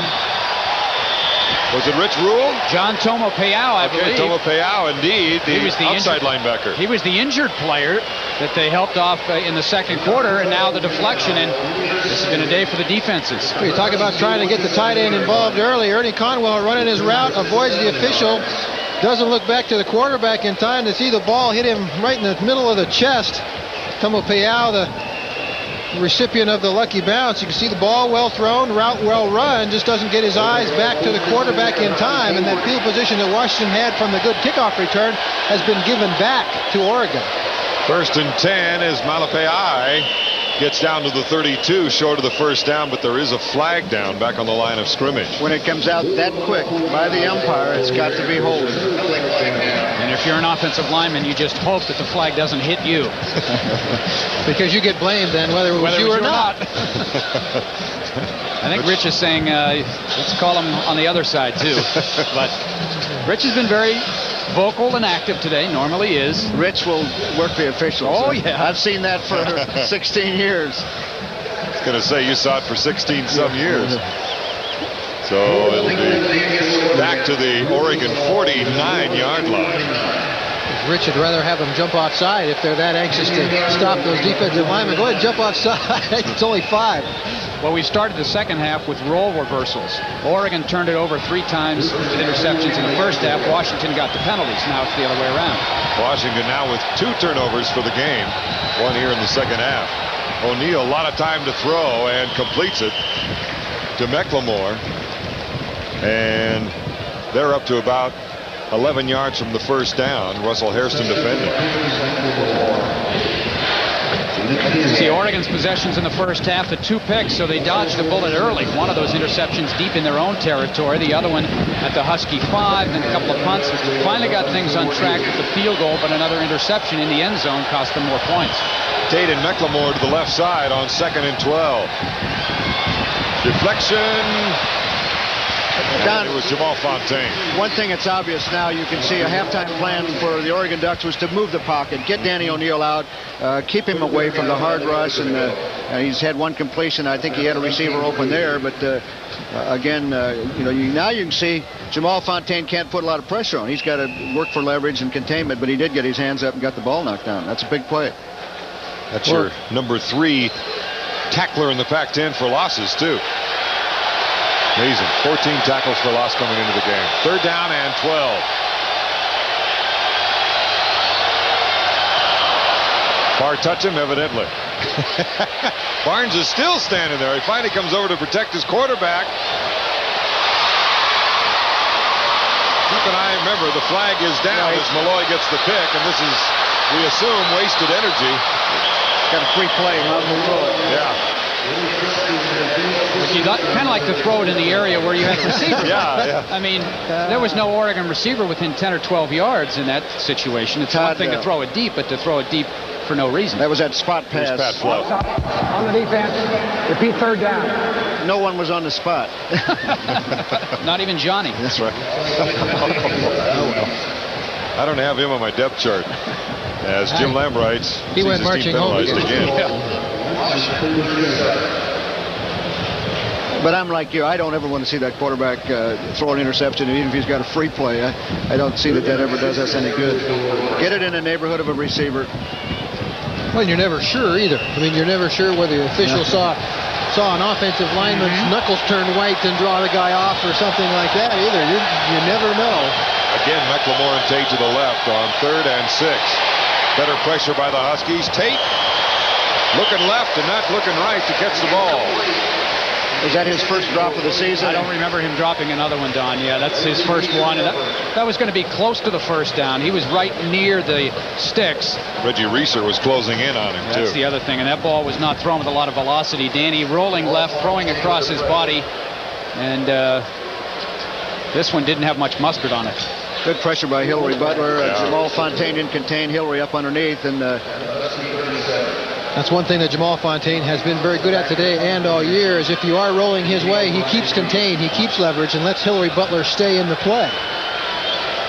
Tommy averaged 39 yards a punt in the first half as he stands on his own 50 this time, and Bino Bryant on his own 10. On his own 50? That's hard to do. How about on the 50? Going for the right corner. Beautiful job by the Ducks. Do they keep it in? And to rest inside the 3-yard line. A lot of help for Mr. Thompson that time. 9 guys down there down in that ball. Yeah. Tommy Thompson and one other guy, the only 2 Oregon guys that aren't involved. You see a great play downfield. Now remember, they can catch the ball if no Husky is trying to. Or is not trying to, and Grady O'Connor does a good job of keeping it in play, and then everybody else gets involved. And Tomo Pia, number 46, also the last one to slide in there and keep that ball from going in. So he's been a busy man in the last couple of minutes. Good job, Tommy. 1st and 10. Ball is officially marked on the 4-yard line. Again, 2 tight ends. Matt Jones trying to get a little breathing room out beyond the 5-yard line. Short gain. They'll give him 2 yards. Huskies came into this game in the Pac-10 4th in rushing, 8th in passing, 7th in total offense, and 4th in scoring offense. They have 7 points so far today. Defensively, Oregon came in 5th in the rushing D, 8th in passing D, 8th in total D. 2nd down and 8. Kaufman against the wall and then sidesteps his way to the 10-yard line. Short gain again. Let's try to get some room for Waddell to pump the ball. Another Oregon player injured on the play as well. That says something for P.A. Emerson. He's the kind of young man that he saw the injury and he right away flagged the Oregon trainers in. Get in here and help. You've got a guy down, and you like to see that. You hate to see anybody down, but you like to see other players have some concern about their competitors. That was Gary Williams. And that's the same ankle that he injured last week. And he's a big, strong guy, 6'2", about 278. Very good at the point of attack on the run. Not necessarily a pass rusher, but you lose some beef. You lose a senior that's played for 3+ years as well. Right. And now you got to bring in a younger guy that's probably going to give up about 20 pounds. And that'll be DJ Cabrera at 6'4" and 250, and you're right on the button on that one. I also have noticed that we've seen a lot of Byron Rockwell this afternoon at the inside instead of Jeremy Asher. Now, I saw Asher on the sideline earlier. Don't know if it's whether or not Jeremy got hurt or they're just trying to move in some new personnel. But Rockwell has gone, I'd say, the last 2 quarters. Theron Hill, the only wide receiver, wide to the right side, and there is Cabrera out of Honolulu. So it's 3rd down and 4 with Kaufman and Jones in the backfield. Check that. It's Richard Thomas. Kaufman trying to gain to the 1st and will not do so. And it'll be time to punt for John Waddell. And if he were to get a good one, it's a good time to do it right now. This series set up by good special teams play by Oregon, an area that has been much maligned this year. The punting team does a good job, and then the defense does a good job. 3 consecutive inside running plays for the Husky offense. Doesn't pick up enough yards for the 1st down. The wind in John Waddell's face. Right now, the flag is almost dead, hanging straight down as Brown is about to receive. The flag's on the goalpost 10 yards behind. John Waddell are whipping away sideways, yeah. Low and wobbly, very returnable from the Husky 46.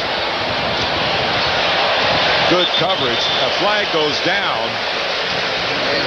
But a nice job by Ernie Conwell to make the tackle. That could have been disastrous, that front as low as it was. Well, it was another 2-8 hang time, and Johns had, in the first half, he had 2 up there, about 2.5 and 2.6, and what their target is over 4 seconds. So Johns not having a great day, but again, when you try to punt with these swirling winds in this stadium, it's a difficult task.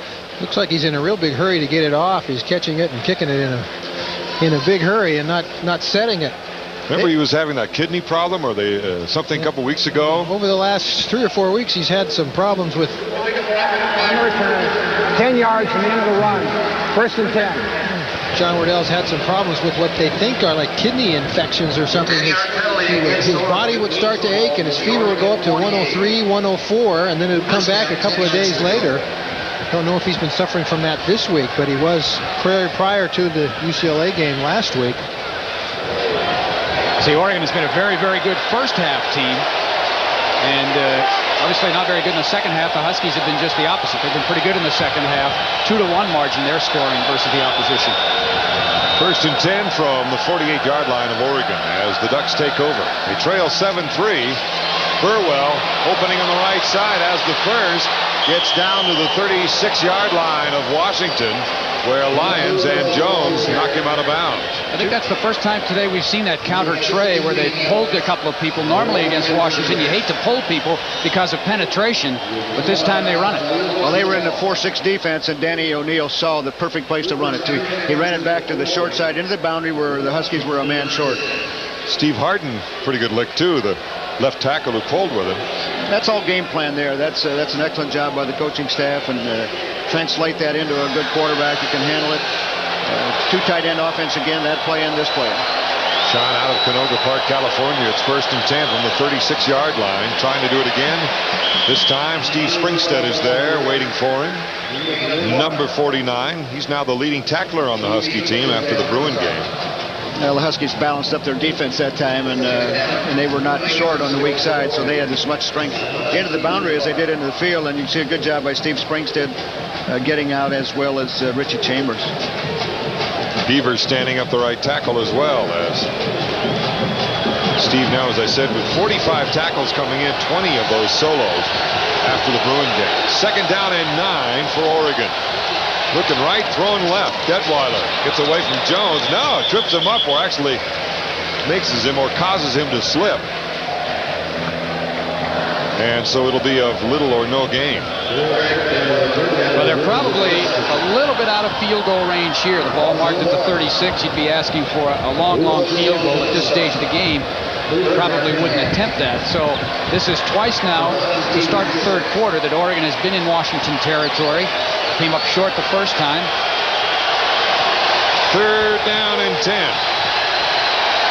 Almost batting .500.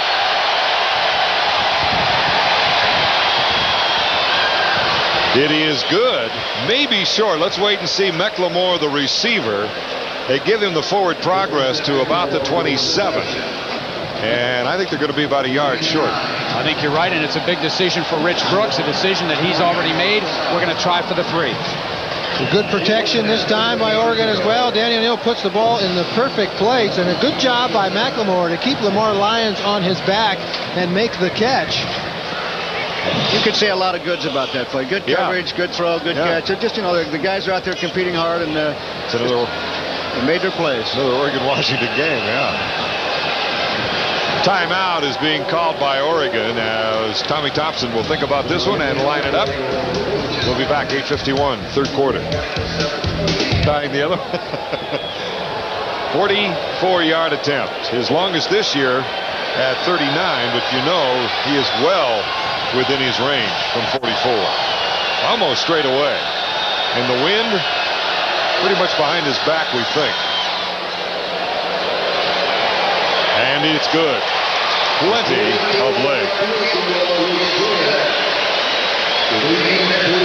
Huskies played safe there. They didn't have a rush. I think they were really concerned about a quick play and basically willing to give them the 3-pointer if they can make it. And indeed he can. Plenty of leg. Snap comes back, well handled. Very seldom will you see that, all those linebackers standing on a field goal. Thompson's now hit 5 of his last 6. That was his longest of the year. And we talked earlier about the fact what a weapon he was for Oregon. Last year, I think 3 times he was the Pac-10 Special Teams Player of the Week. Yes. Quite an honor for a kicker to get that many awards. And maybe he's a little more healthy now, and they certainly will need him down the stretch with big games coming up. You know, this is the first of 3 really important games against very good defenses for Oregon. They Arizona pretty good. Oh, jeez. Are they okay this year? Yeah, but I mean, Oregon has racked up some nice offensive numbers so far this year, and I don't want to demean the defenses they play, but they're facing the best 3 defenses in the Pac-10 statistically this week, next week, and the week after with Washington, Washington State, and Arizona. The scoring drive itself, as you see, 5 plays, 25 yards, Sandy up just a couple of minutes as Tommy hits it from 44.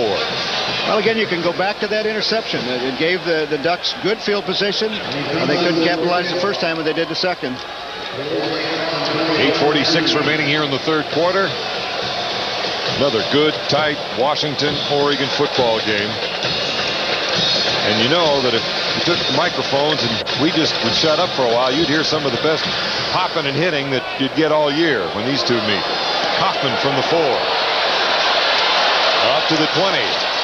Squirts in for another 5 yards to the 25-yard line. Blocked too early. The guys threw their blocks, and there was pretty good hang time on the kick, and the holes flowed up. There was a gigantic hole there at one time. Tommy Thompson's done a good job of hanging the ball up in the air and getting it over in the corner, and Damon Huard once again takes a Husky offense out onto the field, not that far off of their own goal line, ball at the 25-yard line. Seeing Steve Morton there. How's Miles Corrigan doing? He was able to come home, I believe, isn't he? Or fly him home? Or? Well, he was due to come home this weekend. Right. Released from the hospital on Wednesday. Tight end coach and had heart surgery, of course, down in California. Looking at a reverse. Nope. Kaufman keeps and only gets 2 yards out of it as it was defended very nicely by Ernest Jones and the rest of the Oregon Ducks. Bjornsson in at flanker. Yeah. When you fake the reverse to Eric Bjornsson, boy, that makes you think about all sorts of things that they could have done. Yeah, play pass defense, number 1. And don't worry about the run. That's right. That's a play Oregon has run this year. Kristen McLemore has run the reverse from the receiver spot and has thrown the ball. Former high school quarterback. He's 1 of 3. Hit a 20-yarder. 2nd down and 8. Ooh, nice protection from behind. Maybe. Bandison still giving chase. He still gets him. Nice effort by Romeo Bandison. You see Damon landed right on the ball in his right ribs, right in the area that he has the injury. Yeah, he didn't have to do that either. He could have thrown it away. There's a duck down too. Excuse me, Don. I was thinking the same thing. Looks like he had time to try to find a receiver and made the decision a little bit early. Yeah, there are a lot of crossing patterns with the bootleg, and he had a couple of options there. I think he was confused. There's a replay. See, it's counter bootleg. See, he rolls out to the right, and he's got time to make the decision right there. Dump it to Matt Jones. And I think what happened is he got the wind knocked out of him. They're spending as much time lifting on his belt trying to get some air in there as they are looking at his rib cage. You can see he doesn't appear to be in a whole lot of pain. He's just trying to get his eyes from water. Boy, that's a scary feeling. The whole body back in sync again. I've had it happen to me too. Oh, you see the injured. That's Mark Slyman, backup defensive end. Looks like he has some kind of an ankle or foot problem there on the right side. See a lot of that nowadays with the artificial surfaces. Low cuts. Yep, well, that and the feet. Yeah, that's true. You can't wear low cuts on feet stick a little bit and you turn an ankle. Yep. 3rd down and 8 yards to go for Washington now after the injuries. And, of course, Eric Bjornsson comes into the ball game at quarterback with a 9 for 25 track record passing so far this year. 3rd down and 8. And the keeper, Eric, fights his way up for the first down. Let's see, where are they going to mark it? I don't know, guys. The left foot is just short of the linesman, or just short of the first down marker. The linesman walked farther towards that first down marker than I thought he was going to, and then Zubin. Then he put the left foot down instead of the right foot. Yeah, it's like John Madden says, which foot is he using, the left or the right? And I think he used the left this time. Well, and all week long, Oregon has been coached, if they run the option, ignore the quarterback. And the quarterback has been open a couple of times today. I'd like to see a replay if we could on the spot. I know as a coach, short. That would not have been a very good spot unless it was on my side of the field. Take a look. See, the Oregon side of the field is where they run this thing, and Eric Bjornsson makes the correct decision. Theron Hill tries to get into him. You can see. Oh, I don't think there's any question about that. His feet were way past the marker. It's just whether the ball was. I don't think the official could have seen it. You like this decision, Don? Looks like they're going for it. Well, if you can't make a foot on people, you probably don't deserve to play, and you're not going to win big games if you can't make a yard. And you've got a quarterback too, and Eric Bjornsson, that is certainly big enough if you want to run a quarterback sneak, 6'5", 2 1/4. Why not run the option again? It's been open all day if you want to. Behind a 280-pound center, if they've got nobody on the nose, you got to be able to just move forward. No linebacker up close. Yep, that's what it is. All he's got to do is get just short of the 35-yard line. I think if the line judge doesn't spot that, he may get run out of the stadium. Well, the linesman, he's got his right foot right on the line this time. It's just a matter of feet. They say it's a game of inches, but it's a game of feet. The official's foot. Jim Neville, you did your job, young man. The senior. I could get a first down behind Jim Neville. Ewig. Quit looking at me that same way, as Eric Bjornsson, though. Real cute, Chuck. Okay. First and 10 for the Huskies. Right on the 35-yard line. 7:17 to go, and here in the third. Looks like they checked off.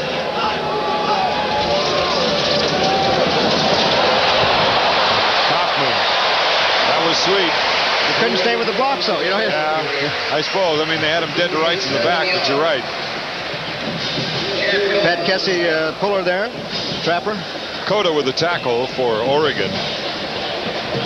6'1" and 188. The right guard, Pat Casey, come along the left-hand side. A nice kick-out block. Mac Jones runs right by Rich Rule. Linebackers have hurt this play today. They're not getting an onside lineman down on him. Second down and 3 after the 7-yard gain. There's Patrick. Kaufman following Peterson. Slips out. Goodbye. It'll be his longest play of the year. No flags. Touchdown, Washington. That's Peterson's job to go down there and make sure that he doesn't celebrate.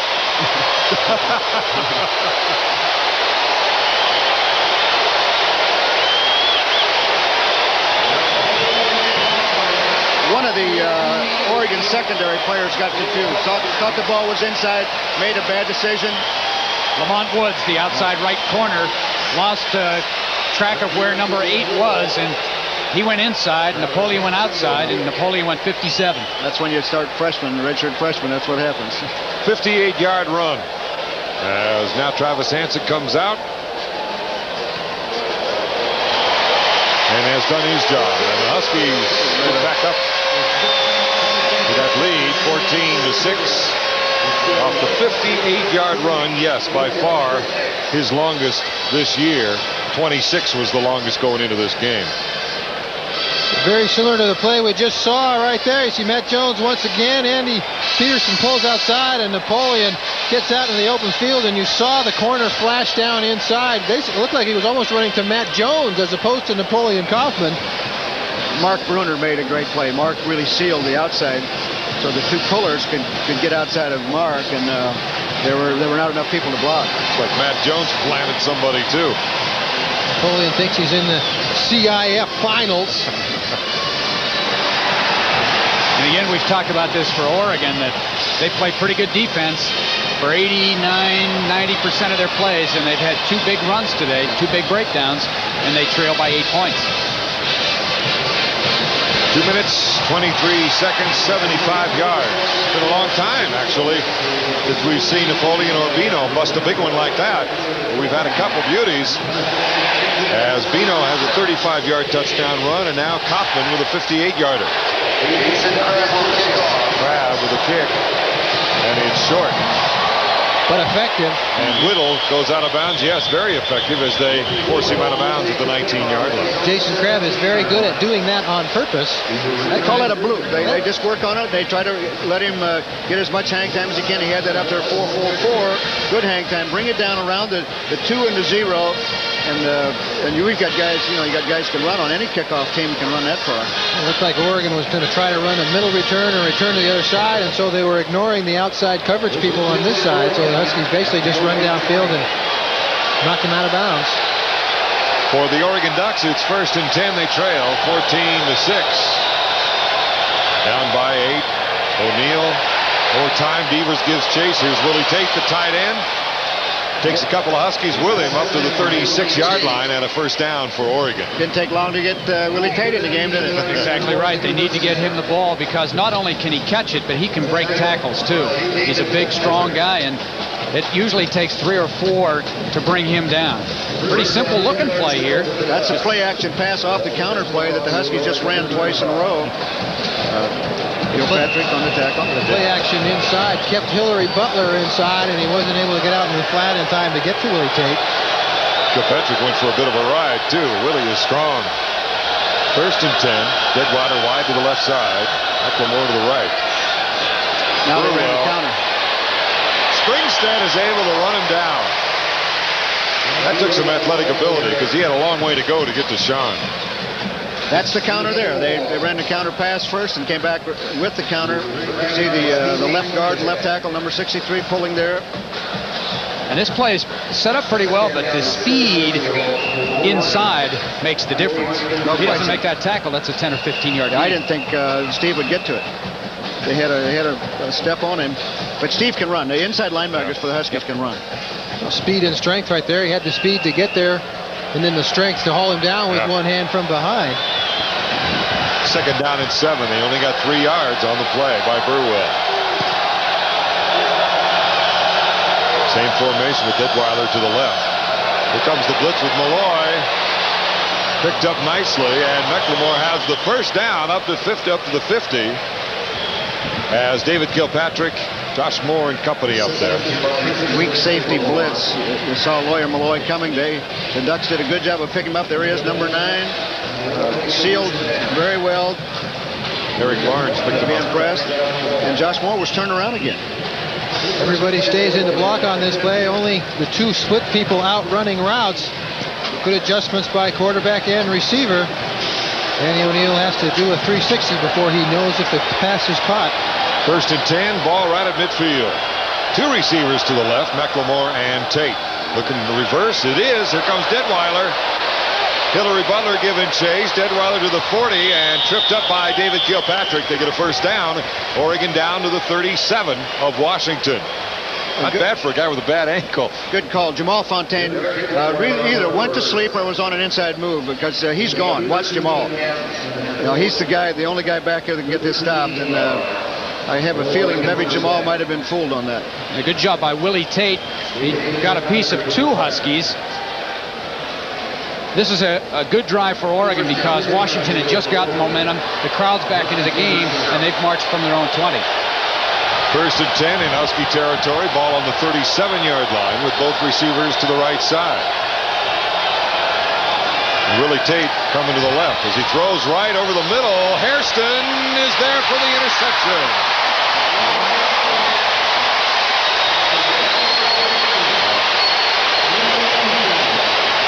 Well, Danny again threw into double coverage there and going to McLemore trying for the home run ball, and you say what if, but he's just got to read that coverage a little bit better. Yeah, he didn't have him there. He didn't have a chance. Yeah. So 2 interceptions in the end zone for Washington and 1 at their own 5. And this is a young man who came in with only 6 interceptions all year, and he has 4 today. And Danny had a lot of time there. I mean, that's triple coverage. Yeah. Talked about trying to get Willie Tate back in the game. They did on the 1 play. When Oregon gets the ball back, they might try to free Willie. Bada bing, bada boom. 1st and 10 from the 20. And Napoleon, through a lot of improvising on his own and some good hits up front, gets about 7 yards. And here's where Washington, I think, could really take advantage of their size up front. They've got an 8-point lead. They're late in the third quarter. They can just wear on that Oregon defense. I look at the guys on the Oregon defense. They're -2 of their starting defensive linemen in this situation. So why not pound on them and pound on them? We've already rushed for 217 yards in basically 2 quarters and 10 minutes. Might say that comment on P.A. Emerson, he had his defensive lineman about 10 yards off the ball that time. Yeah, he did. Took Bryant Jackson to about the 40-yard line. He likes that right guard position. He wants to play. 2nd and 3. Conwell, is it picked off? No. Cota, very close. Conwell, he's got some great speed, hasn't he? If he can hold on to that ball, he's fast. Again, this is a play that burned us in the Rose Bowl a couple of times. Fake to the strong side, come back to your tight end. I'll say this, Lewis had excellent coverage. Sure did. Dante Lewis, the free safety. The ball is in the air a long time. It's still alive. At this point. You see it coming flying out. Ernie had a shot at it. Chad Cota had a shot at it. Mentioned earlier, Ernie has 4 catches coming into this game, and he's averaging almost 28 per, so he hits big when he does hit it. DJ McCarthy, the wide receiver on the right now on 3rd and 3. Kaufman trying to get a first, does, and is out of bounds at the 35-yard line. Dante Lewis again on the play defensively. Good individual ability on that play. Romeo Bandison with the penetration early. Kaufman gets off and gets it enough to get outside. Watch 97 come underneath here, but Napoleon Kaufman gets outside, and a nice block once again by Matt Jones to open up a snuff of a seam over the 100-yard mark. Huskies don't lose very often when Napoleon Kaufman gains over 100 yards. About 18, 19 straight, something like that now, when one of their running backs hits 100 in terms of victories. Kaufman slicing back against the grain where Ernest Jones meets up with him as he's up near the 40-yard line. About a 3-yard gain for him. So a good day for both running backs for the Huskies, O'Brien and Kaufman. I'll make sure too and mention that Damon Huard is back in the game at quarterback. Got some air back in his lungs. One of the problems, Todd, is that you see 3 of the secondary guys are leading tacklers for the Ducks, and that's not a good sign. No. Huard looking at 2nd down and 7. This quarter going fast. We're down to the 3-minute mark already. Kaufman again. Not much. Bandison stayed home very well, closed down. And Massey got underneath the pulling guard there too, and that's a couple of times Oregon's tried to go underneath that block. They've missed a couple. Rich Rule has missed a couple coming inside there, but this time Massey, he's got the speed, and they missed him inside last week. Arizona State ran the ball pretty well. In fact, better than anybody has done against Oregon this year. Does he look familiar to you, Don? He's limping now too. Yeah, that's a guy. We'll get him. You've seen those headlights before, haven't you? Boy, that hurt, I'll tell you. Stop shaking. Stop shaking. It's all right. He's down there. You're up here. It's okay. 3rd down and 6. I'll bet it hurt. 3rd and 6 from right on the 40. And the shotgun. Kaufman trying to get him out in the open, let him do his thing. And he's got his first down to the 48-yard line. Eugene Jackson in on the tackle.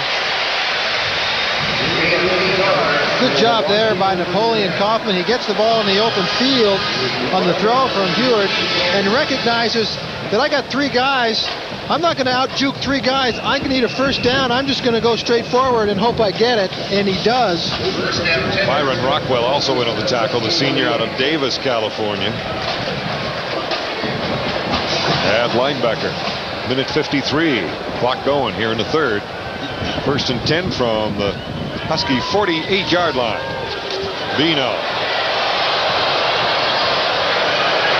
He makes the most of it as he gets to midfield. A 2-yard gain, but it was by committee. As Dante Lewis and Chad Cota make the stop. Just stays with the pile.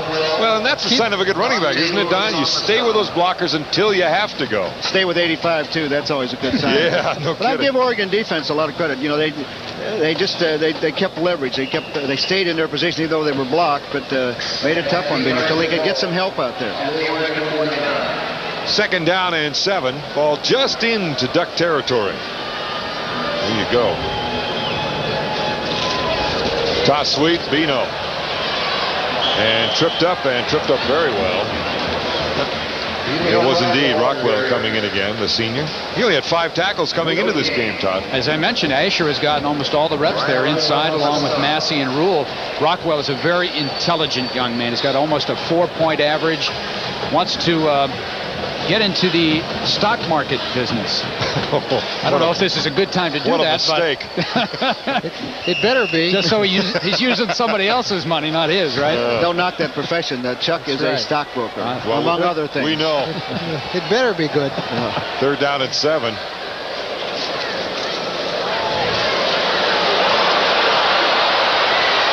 Not sure where he's going now. Tries to throw it underneath to get it to Theron Hill. Flag goes down. Vandison with a little extracurricular, maybe? Well, why do you throw a flag on that? That late, unless he... And he went right to the official. It was over by Theron Hill. There's no flag. There was an eligible receiver in the area. 4th down. Well, why didn't he see that before he threw the flag? Because he didn't see him. Under the mechanics of the referee, caught it. his responsibility is to throw it, and then the other officials help him on the play. But if you're Damon Heward, I don't think you want to even throw that ball. He's going to hold on to it. Not with this score, and it's a big game, close game. John Wardell getting back to punt. And Brian Brown, there he is for Oregon. Damon wanted to go to Mark Bruner that time, and the Duck linebackers were all over him. Wobbly punt. They get a good roll, and it looks like it's going to be an Oregon roll. Touched Leif Johnson right there, didn't it? So it'll go out of bounds at the 21-yard line. It'll be Oregon ball. As Leif Johnson, he's due for something special on special teams. He does usually at least once per week. In fact, right now, he's got 8 total tackles on special teams, 3 unassisted, and a fumble recovery. All of that coming on punt and kickoff coverage. Oregon hasn't had many opportunities to return punts. They've all hit the ground and rolled. So Leif's been taken out of the game. Danny O'Neil with 4 interceptions today. A rough one for him, but he's still in it. 1st and 10 from the 21-yard line. As this will be the last play of the 3rd quarter. Jamal Fontaine fooled again. Unless he's on a charge, he has no business in there. He's got the quarterback coming outside with the ball, and if they're running a fake the other side, he's not going to stop the play. Pass was to Josh Wilcox, the backup tight end to Willie Tate. Richie Chambers on the play defensively. End of the 3rd quarter. Huskies up by 8 and will return conference play. As they went in and, boy, had California dead to rights with that 30-point lead and then lose it home to USC a week later. Keith Gilbertson felt the same thing, though, losing to Washington and then a week later getting spanked by Washington State up in Pullman without his starting quarterback. 1st and 10 on the 34-yard line for the Ducks as they trail by 8. And we begin the 4th. Fumble. Huskies have it. Was that Whittle? Yep. Boy, we talk about his lack of fumbling and ability to hold on, and I'm not sure he ever got it. I'm not sure he ever got it. I think you're right. Reggie Reeser on the recovery. He looks like just as the ball is handed to him, somebody gets either an arm in there or the exchange between he and O'Neil isn't good. Let's check. It was a late shift. He never got it. He either didn't. Never got it. He didn't either wrap it up or O'Neil didn't put it in right. Looks like it hit his right forearm, maybe. Sometimes being injured and not practicing much and playing much causes that also. 1st and 10 then for the Huskies after another turnover. Unofficially, that's 5 now. Matt Jones, and he's slowed down by Bandison, trying to go outside. The stiff arm doesn't quite work as Isaac Walker makes the stop. In the 3rd quarter, boy, the rushing is really going towards the Huskies now. And total yardage and the turnovers, that was indeed the 5th one. And the penalties, again, still a major part of the game. And Oregon has been averaging, you look at total yards, they've been averaging almost 440 yards a game. So Washington has done a good job. 2nd down and 7. Look out! Oh, my goodness. Merry Christmas, Isaac Walker, and he can't hold on. You talk about a sight-adjusted play, and they didn't sight the same thing. They might have sighted the same thing, but they certainly didn't adjust the same way. Wow. Woo! Theron was saying, boy, have I got me 6 going deep, and that cornerback out there said, I've got me 6 going the other way. You saw Damon look off to the left, and that was not supposed to be side adjusted if Damon's looking left. Wow. 3rd down and 7. This time receivers to the left side. Kaufman. That's a great play by Chad Cota, Wasn't it, staying though? home. He's supposed to stay on that hash mark, and that's right where he was. And Napoleon gave him a couple of hips left and right. And Cota did not bite. Nobody left. He was the guy. He was it. Had to stay behind it. Watch. they play fairly well blocked at the point of attack, but Chad Cota keeps everything on his inside shoulder. Good play, Chad Cota. So it's 4th and 2. You got a long field goal attempt here, which would give you more than a touchdown advantage. An indecision by Washington. They may want to go for it, not knowing if they can boot the ball that long. The decision has not been made yet. They're going to let the clock run down and take a timeout, but use up as much clock as they can. Huskies have called a timeout. By the way, Napoleon Kaufman, 17 carries, 128 yards. We'll be back. A little better day than it was when we started at 12:30 this afternoon.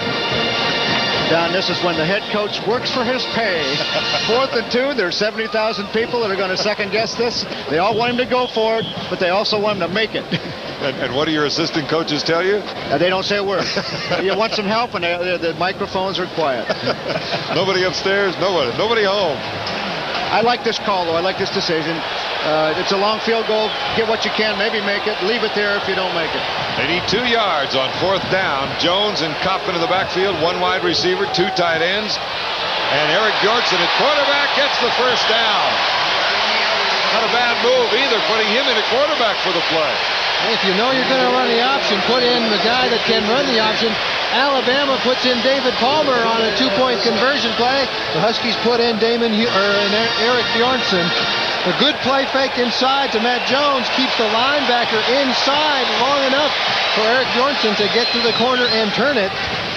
And again, you can see that the Oregon defense worked hard on stopping the tailback. There's no pitch there. And in that particular situation, it hurts them because it opens up a 3 or 4 yard seam. Jeff Sherman on that tackle, and interestingly enough, it is still Bjornsson at quarterback. Kaufman, oh my, pops his way through. Sherman gets him. He's just short of the first down to the 12.5 yard line. Stayed with the blockers there, Don. Though. Give him credit. He stayed right with those big guys. Watch number 22, Matt Jones. Looks like he's got a number 8 tattooed on his back right here. Great job by Napoleon Kaufman. Got the right hand between the 2 and the 2. Good job by everybody else up front, keeping people off of him. Pete Pearson got 2 blocks. Give him credit. Big day, 136 yards. Better take his line out to dinner tonight. 2nd down and 3. Jones should have the first down, and it'll be 1st and goal for Washington. Come back to it now. You know, that's a companion play to the option, and make them stay at home. And Bjornsson staying in at quarterback throughout this series. This is good. Good experience for Eric. Well, his threat to run here brings an added dimension. I mean, Heward can run the option, but Bjornsson, with him in there, I think it's more of a threat to run. Yeah, a little difference in 40-yard dash time. About 4.5 to 4.8. I'll bet. And some sore ribs, 4 or 5 ribs too. Eric's still in there. This is helpful after trying to struggle in that game against UCLA. Kaboom! Conveniently got down quick. That was 3rd and about a half a yard. Yeah, that was 3rd down. Does he get the first down? I don't think so. So he didn't get the first. I thought Matt Jones had it easily on that last play, so it was not. This 4th down decision a little bit easier than the last one. The play call may not be as easy. Do you run the option again? I think maybe the quarterback sneak might be the thing to go back to. Don't risk the handoff. 4th and I want to fake the dive and throw it Go for to all the of it. tight end. Spec Frolic out to the left. And the big guy, Bjornsson, just simply tucks it under and goes in for the first down. You quick snap it. Just fall forward. Got more yards than they did last time they did that. They're getting better. 1st and goal for Eric Bjornsson. Still hard to get used to Jim Lambright walking the sidelines. Haven't seen him down there. for a long time. It's just, it's real different. Spent a lot of time in the press box. Sure did. First and goal from the 9-yard line as Kralik comes out to the left side for Coach Lambright. And the double tight end, Kaufman, right up the belly, down to the 2, maybe the 1.5-yard line. Sherman and Cota on the stop. Tom Gallagher, the strong side tackle, leading a pretty good rush out there for Napoleon. After the sight adjustment that was maladjusted, have they thrown a pass in this drive since then? I think they've decided that they're going to run this ball in the end zone. They're doing a good job of it. Nice blocking by Kessie on that last play, too. He had screened off his side quite well. Second and goal from the 2. Kaufman over the top. And the second TD, Kaufman paying for that one. They may not have thrown any passes, but they're putting the ball in the air. Yeah, unless you're one of those Patriot missiles, it's tough to defend that one. And wow. I think the injuries to the Oregon defensive front are really taking its toll now. And now you're going to see a shootout. Now Danny O'Neill's going to have to take the ball and put it up. So it's going to get exciting. Napoleon lands flat on his back. Ouch. It hurts all the way up here. It's killing me. At 20-6, Hanson can extend the lead. And does so. So with 10:15 remaining here in the fourth quarter, Huskies extending it to a 21-6 margin. We'll be back. Oregon 6. Bailey, he was basically standing up, and Bandis in 97 was coming down the line, so they must have been trying to do something different because those two guys didn't have their noses down to the turf. A lot of time eaten up by the Huskies. Quarterback, rather a coach's dream when you can have a 4 or 5 minute drive. You know, I think the frustrating thing for Oregon is they felt coming into this game, Washington had to run the football today with Heward being questionable, and Washington, to their credit, has been able to run the football. 267 yards so far. Burwell and Whittle. Burwell leaves it there on the end, as in Washington. So it'll be 1st and 10 on the 20-yard line for Danny O'Neill and the Oregon Ducks. You said Danny O'Neill and Oregon going to have to throw the ball a little bit. If you're the defensive coordinator, Jim Lambright's still the defensive coordinator. You know they're going to throw it. Do you send more people anyway, but you've been susceptible to the big play when you do that? I mean, the decision he has to make is, do I go ahead and play soft to keep away from the big player? Do I send people because I know they're going to throw it? Coming in, I think they felt like they could handle the receivers, but we'll see. You know, they've got Willie Tate out here at the bottom. Play some wide receiver for him, big target. Detwiler is at the top of your screen.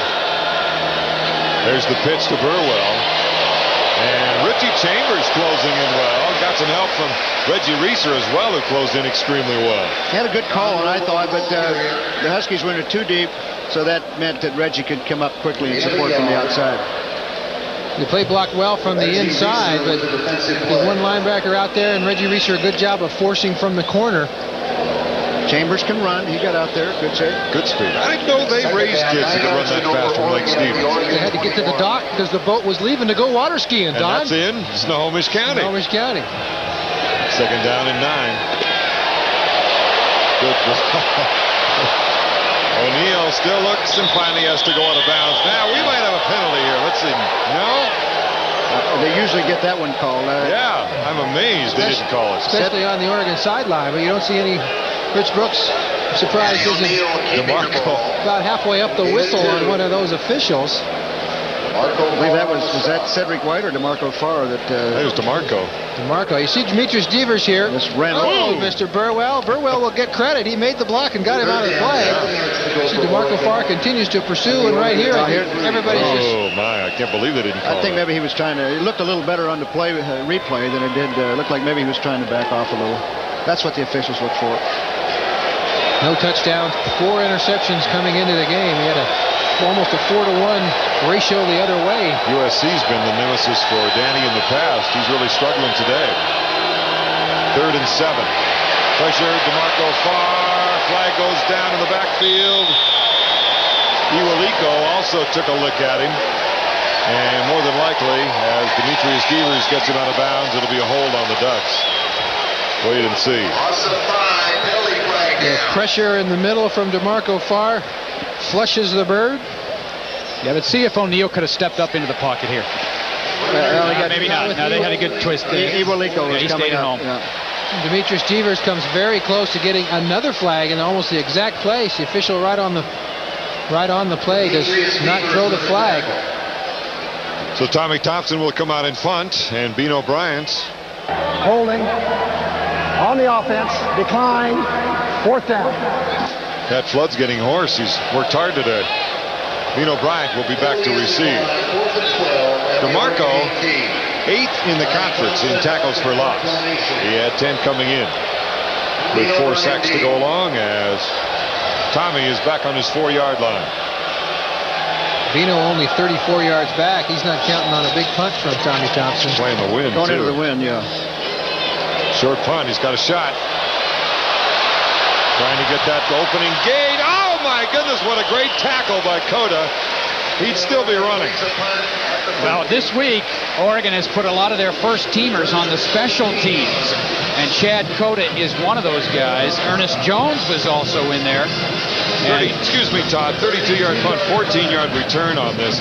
But what a play by your pal, Cota. He takes care of the blocker, makes the tackle. I mean, you can't ask for anything more. There are a lot of guys in this league that would not have made that play. Right. Yeah, that would have been a touchdown against some other teams. Cota, as I said earlier, the Pac-10 Player of the Week for his hard work against Arizona State last week. Eric Bjornsson stays at quarterback. 1st and 10. Wise move when you've got the lead and you've got a banged-up quarterback starter. Bjornsson showing some of the speed he's got to get away from Ernest Jones. And Jones came in with his 6 sacks and leading the Ducks this year. I think that would have been a sack if Damon had been in there. Oh, I think so too. That kind of acceleration to get out of trouble. A change of pace on 1st down also. We saw that virtually all of that last drive was running plays. This time they come out and say, well, we wanted you to think we were going to run it the rest of the game, but we might throw it a time or two. Here's the point I was trying to make. This is really helpful for Eric because he had to go into that UCLA game so suddenly. It's such a critical time. It was really tough on him. And good pressure by UCLA. Bino carries down near the 30-yard line. Rich Rule had his hands wrapped around Bino's leg for the tackle.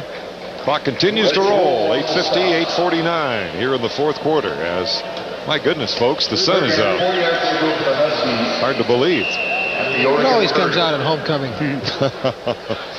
Oregon defensively now has 4 players in there on the field now that were starters in the first game. Just 4. Amazing. Yeah. Had Jeremy Asher been hurt at all coming into this game? No. 3rd down and 3. Here's the pitch to Bino. Well played. Coming up very well was, again, Jeff Sherman. Sherman was the leading tackler in the first half with 8, and he's got at least that many again here in the second half. The loss on the play also makes that field goal attempt, if they tear it, now they're going to punt. Going to punt the ball from the 32-yard line. It'll be a 49-yard field goal with the wind at his back. This is basically not a vote of confidence in Travis Hansen. Bino had 70 yards in that first half, and that'll take away from his net. I want to see a field goal attempt. I'm disappointed. He must have been a place kicker, Chuck. Wardell trying to add to his collection of a half dozen inside the 10 to come to rest, but not this time. I think Jim was trying to pin them back there, Chuck. Felt like he maybe had enough points. I guess. Plus, if you get a field goal block, you know, a lot of times it goes the other way in the end zone. This is great. Keep going, Coach. You're on a roll. I remember in situations like that, I go and say, doesn't he want any points? Doesn't he want any points? I'd say, Chuck, get back in. Keep your leg warm. We'll get to you later. We need an extra point, huh? 1st and 10 for Danny O'Neal. He's got 7.5 minutes to go. Little, and my goodness. Justin Thomas finally made a play that I sure think did. he's capable of making. That's a good job by Justin. Justin, the sophomore from Ferris High School, as we mentioned, over in Spokane, up on South Hill. People from Spokane know where that is. It's a good job of shedding a block and just coming right upfield. Whittle was the man who impressed me more than any other Duck in the game last year against Washington. I think Don hit on it when Ricky Whittle just has not had the practice time consistently with an ankle injury. And he needs, some guys don't need as much practice as other guys, and Ricky needs the practice time. 2nd and 13 after the loss of 3. O'Neal now fighting for his life as Thomas again brings him down. This time he brings the quarterback. He had Whittle open, too, if he could have just had enough time to get the ball to him. Well, and you wonder now if his thought process has completely changed from what it was in the first quarter. Is he looking for white jerseys or purple jerseys? Ink Aliaga is back after that broken leg at the beginning of training camp. Highly regarded linebacker. Boy, that's great to see, Don. Oh, he's an excellent football player, too. He's one of the kids from Hawaii we got from the Ducks. Well, they've got a lot of them over there that play. It's a fertile ground for recruiting. Play on the weak side linebacker. On the right side of the field. Ooh. And O'Neal is hauled down by Jamal Fontaine. DeMarco Farr is stopped. Thought he read screen, comes to a dead stop, does DeMarco Farr. Well, he said I was in there so quick it had to be a screen. That's right. Couldn't have gotten here that fast on purpose. A good defensive lineman will sense that. If it's too easy, something's wrong. Yeah, your young freshman might make a mistake like that and figure they're supposed to be in there, but he's a seasoned veteran. Thompson back on his own 6. Hang time has been outstanding today by Tommy. And Bino Bryant hoping to bust one. His last one, a 14-yard return. The Lamar Lions close. Fair catch at the 46. So Thompson does his job. And Cota was there ready to tackle Mr. Bryant if he had not. Be right back. No return. Washington, Bjorkson still at quarterback, going to Mark Bruner, his tight end. A little bit behind him as he was defended by Rich Rule. Trying to get the ball to Mark, bring him into the game, give him a little work. A lot of regulars still in there. First unit on offense on the line, Peterson, and Nabel, Patrick Kessie. Kessie, a big man. Gallagher there still. They're all big. Yeah, relatively speaking and literally. We've got 3 of the 5 offensive line starters over 3 bills. 2nd down and 10, and they've blocked well today. There's the pass. Is that Kralik? Boy, I'll tell you, Joe with a great catch. Isaac Walker with a solid hit. And Joe's taking his share of hits this year. Joe takes them every day in practice. Even if you're in sweats, he'll go down there and fall and run into the bench, and he'll concentrate on football. He wants to catch every ball that's thrown to him. And you see the arm strength of Eric Bjornsson and the tackling strength of Isaac Walker. He's had a good game quite today. the hitter. He's had some licks. And he's playing with a neck that's been a problem for him. Jim Lambright with an attaboy to him. Good hit by Walker. It'll be 3rd down and 3. Hoffman, oh, good penetration. Yes, the blitz, and Byron Rockwell again, the senior out of Davis, trips him up. So it'll be 4th down. Keeps the clock rolling. 4:15, 4:14. Lots of people coming, just lots of bodies. Matt Jones cuts Rockwell, but Rockwell's able to flip himself over enough to get his legs in the play. John Wardell, a busy man here. And John and Tommy Thompson both earned their letters today. Brown back to receive on his 14. Well, it looks like they're going to come after it. This crowd's been pretty quiet today.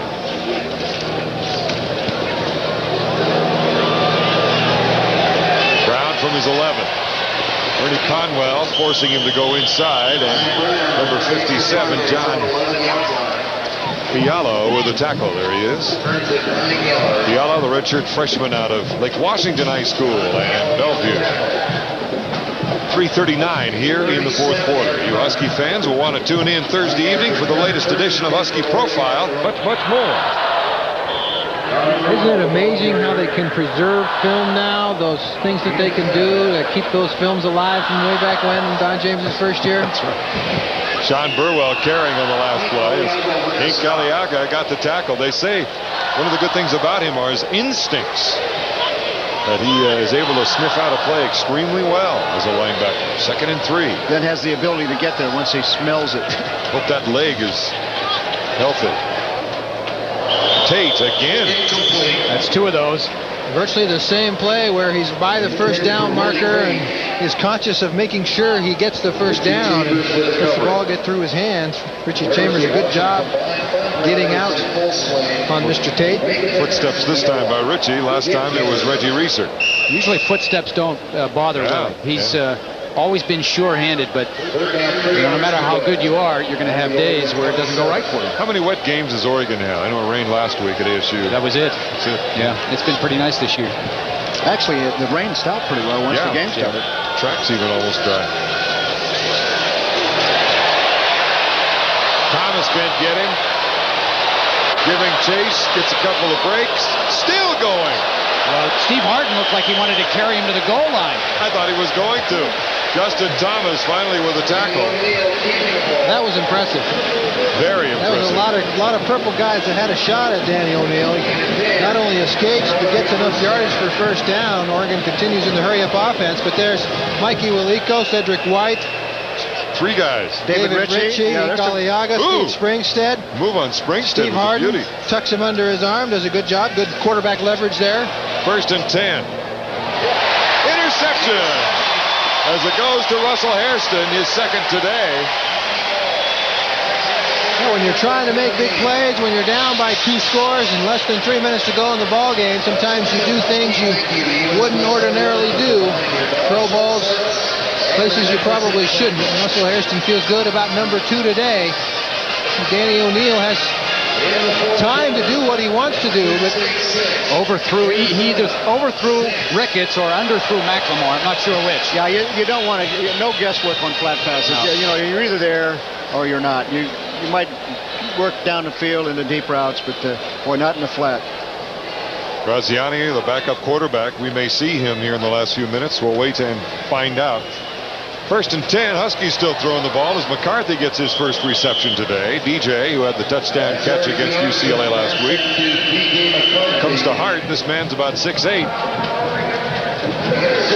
I think they want to give Eric Bjornsson some work throwing the ball. I don't think they're interested in scoring that much, but give Eric some work.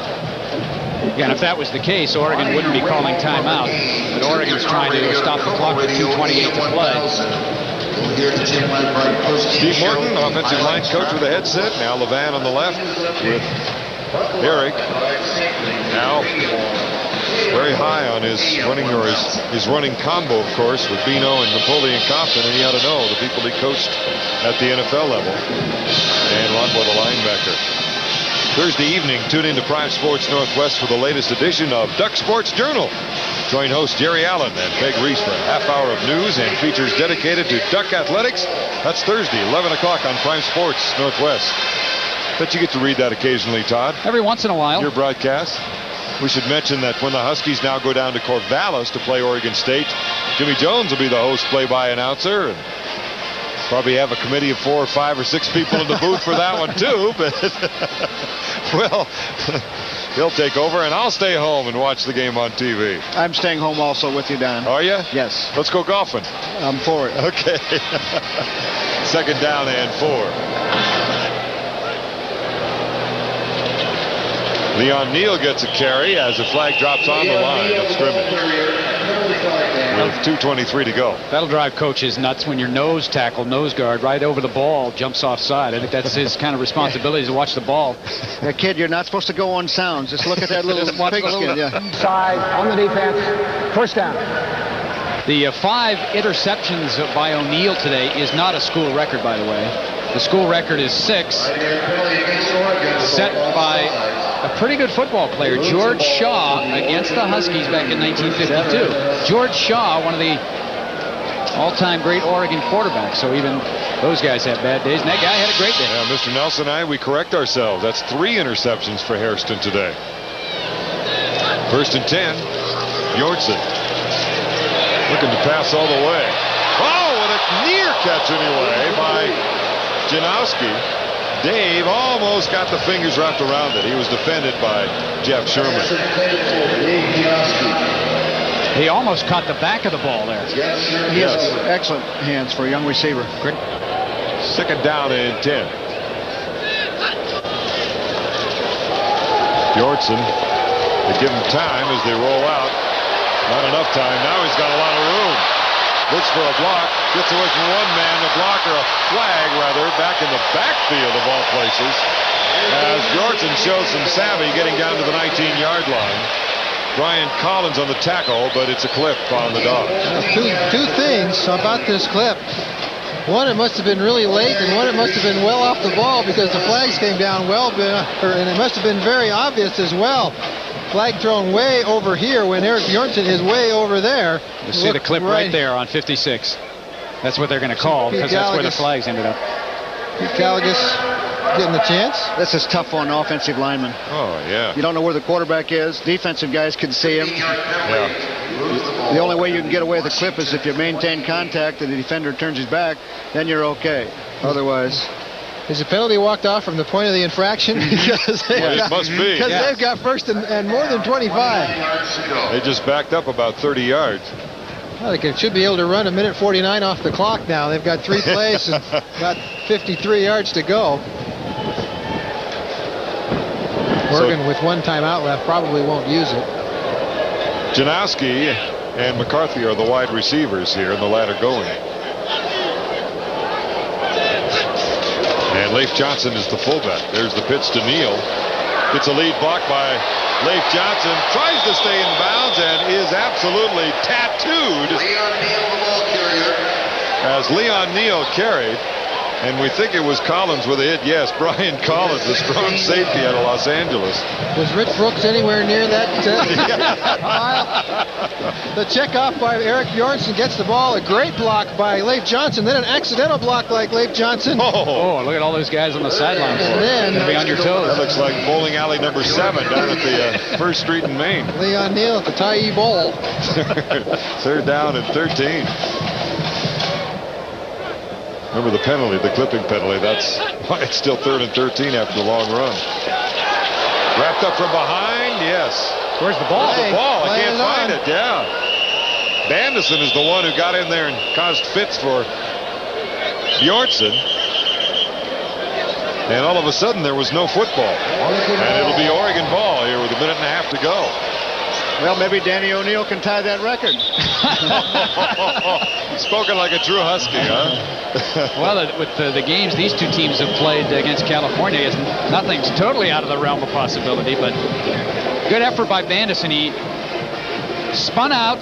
There it is. And got around him, and Bjornsson lost, and then nobody can find it. Nobody even laid there for. Nobody even knows they're supposed to find it. And then everybody saw it. Bandison limped out the last time. You say he has a sore shoulder. Now he limped off the field the last series. Tough guy. Well, you know, at this stage of the season, almost all your players have some kind of nick and bruise and bumps and bruises. Nobody's 100%. If you're not hurt, you're not playing. You're not playing. That's right. Yeah. 1:30 to go. 21-6 on a late Sunday night.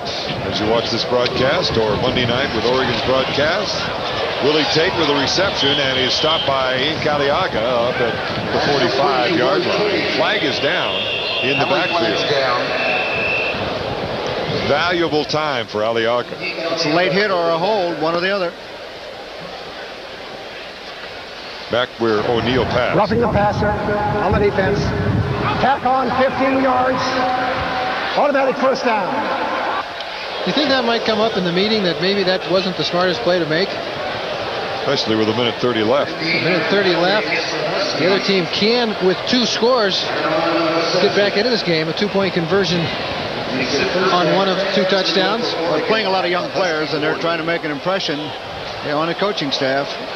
A good one or a bad one? Well, they just made a bad one, but it was full speed. Yeah, full speed, that's right. 1st and 10, trying to set up a screen. Here's Burwell. Gets a couple of good blocks inside the 30, and Josh Moore is there, along with Aliaga. Aliaga comes into the ball game, and we've mentioned him at least 3 times on 3 plays. I was going to say, it might be time for some of the first teamers to come back in just to settle things down a little. Maybe not all your guys, but I don't think they want to give up a score. No. Not with 1:09 to go. You're right. And you do see some more familiar numbers. O'Neal fumbles out of bounds as Scott Greenlaw got the hit. Scott always does those little things so well. Oh, he's a solid young man, solid player, good special teams player. Works hard, got faster this year. There you see him come up. Good leverage. Ricketts, the receiver, and Greenlaw had that interception against, was it California? No, I was trying to think, San Jose State. And they were trying to isolate the young man, and he didn't do a good job against Garcia, the quarterback for the Spartans. Came up with a pick. 2nd down and 3. Burwell trying to get the first, and in the meantime, the clock keeps going. Stops now. Huskies in no hurry to get off the pile. Oregon calls their final timeout with 53 seconds to go. I don't think he got first down yardage. Well, you get a quick touchdown, go for 2, you get it. Now it's 14 to 21-14. Onside kick. You hate Go to for see 2 again. Not a lot of scoring today, but here's what happened. A 22-yard field goal for Tommy Thompson to open things up, and a 3-0 lead. At halftime, it was 7-3 after Bino Bryant's 35-yard touchdown run. Thompson with a 44-yarder moved the Ducks within 1 point, and then a 58-yard run by Napoleon Kaufman extended the lead 14-6. And then finally Kaufman with his second, this time leaping over the pile for a 21-6 lead. 1-yard run, and we're here now with 53 seconds to go in the ball game and a 21-6 lead. Jim Lambright talking it over with his defense, and I would imagine with some eyebrows that are pretty low to the eyeballs, if you know what I mean.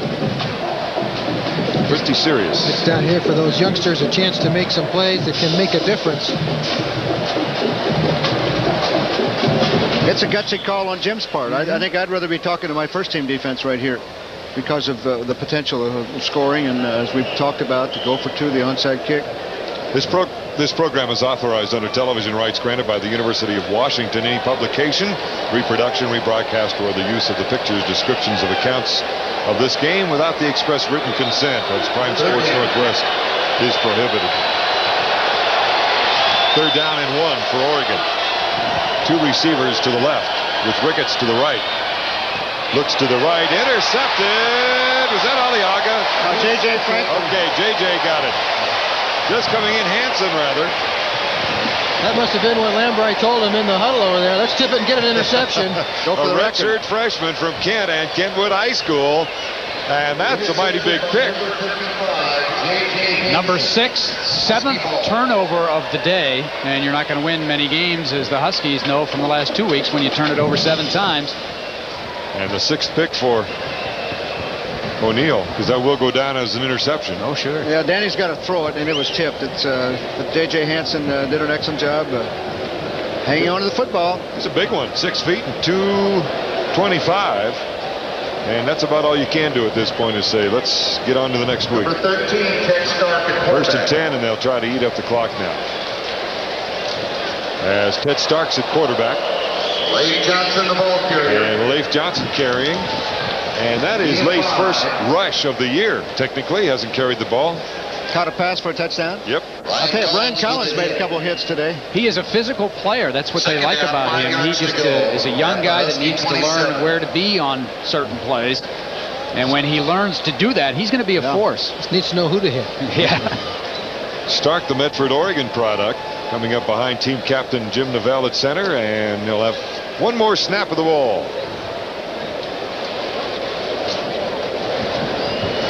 Leif Johnson again. Collins comes in to leave his mark, and the game is over. And Jim Lambright's Washington Huskies are at 5-2, coming back after the loss to UCLA to get an impressive win over Oregon, the team with the #1 total offense in the conference, and doing very well at limiting it to 294 yards, 96 rushing, 198 passing, and 399 total yards for Lambright's offense. Big win for Jim. You play the Northwest rival games. They're just starting to get that series going, and of course Jim's been involved in these 20-plus years. He knows the meaning, and their big games are important games. And this is a big win for Jim and the Huskies. And they're never easy games either. No, This is a very, very typical.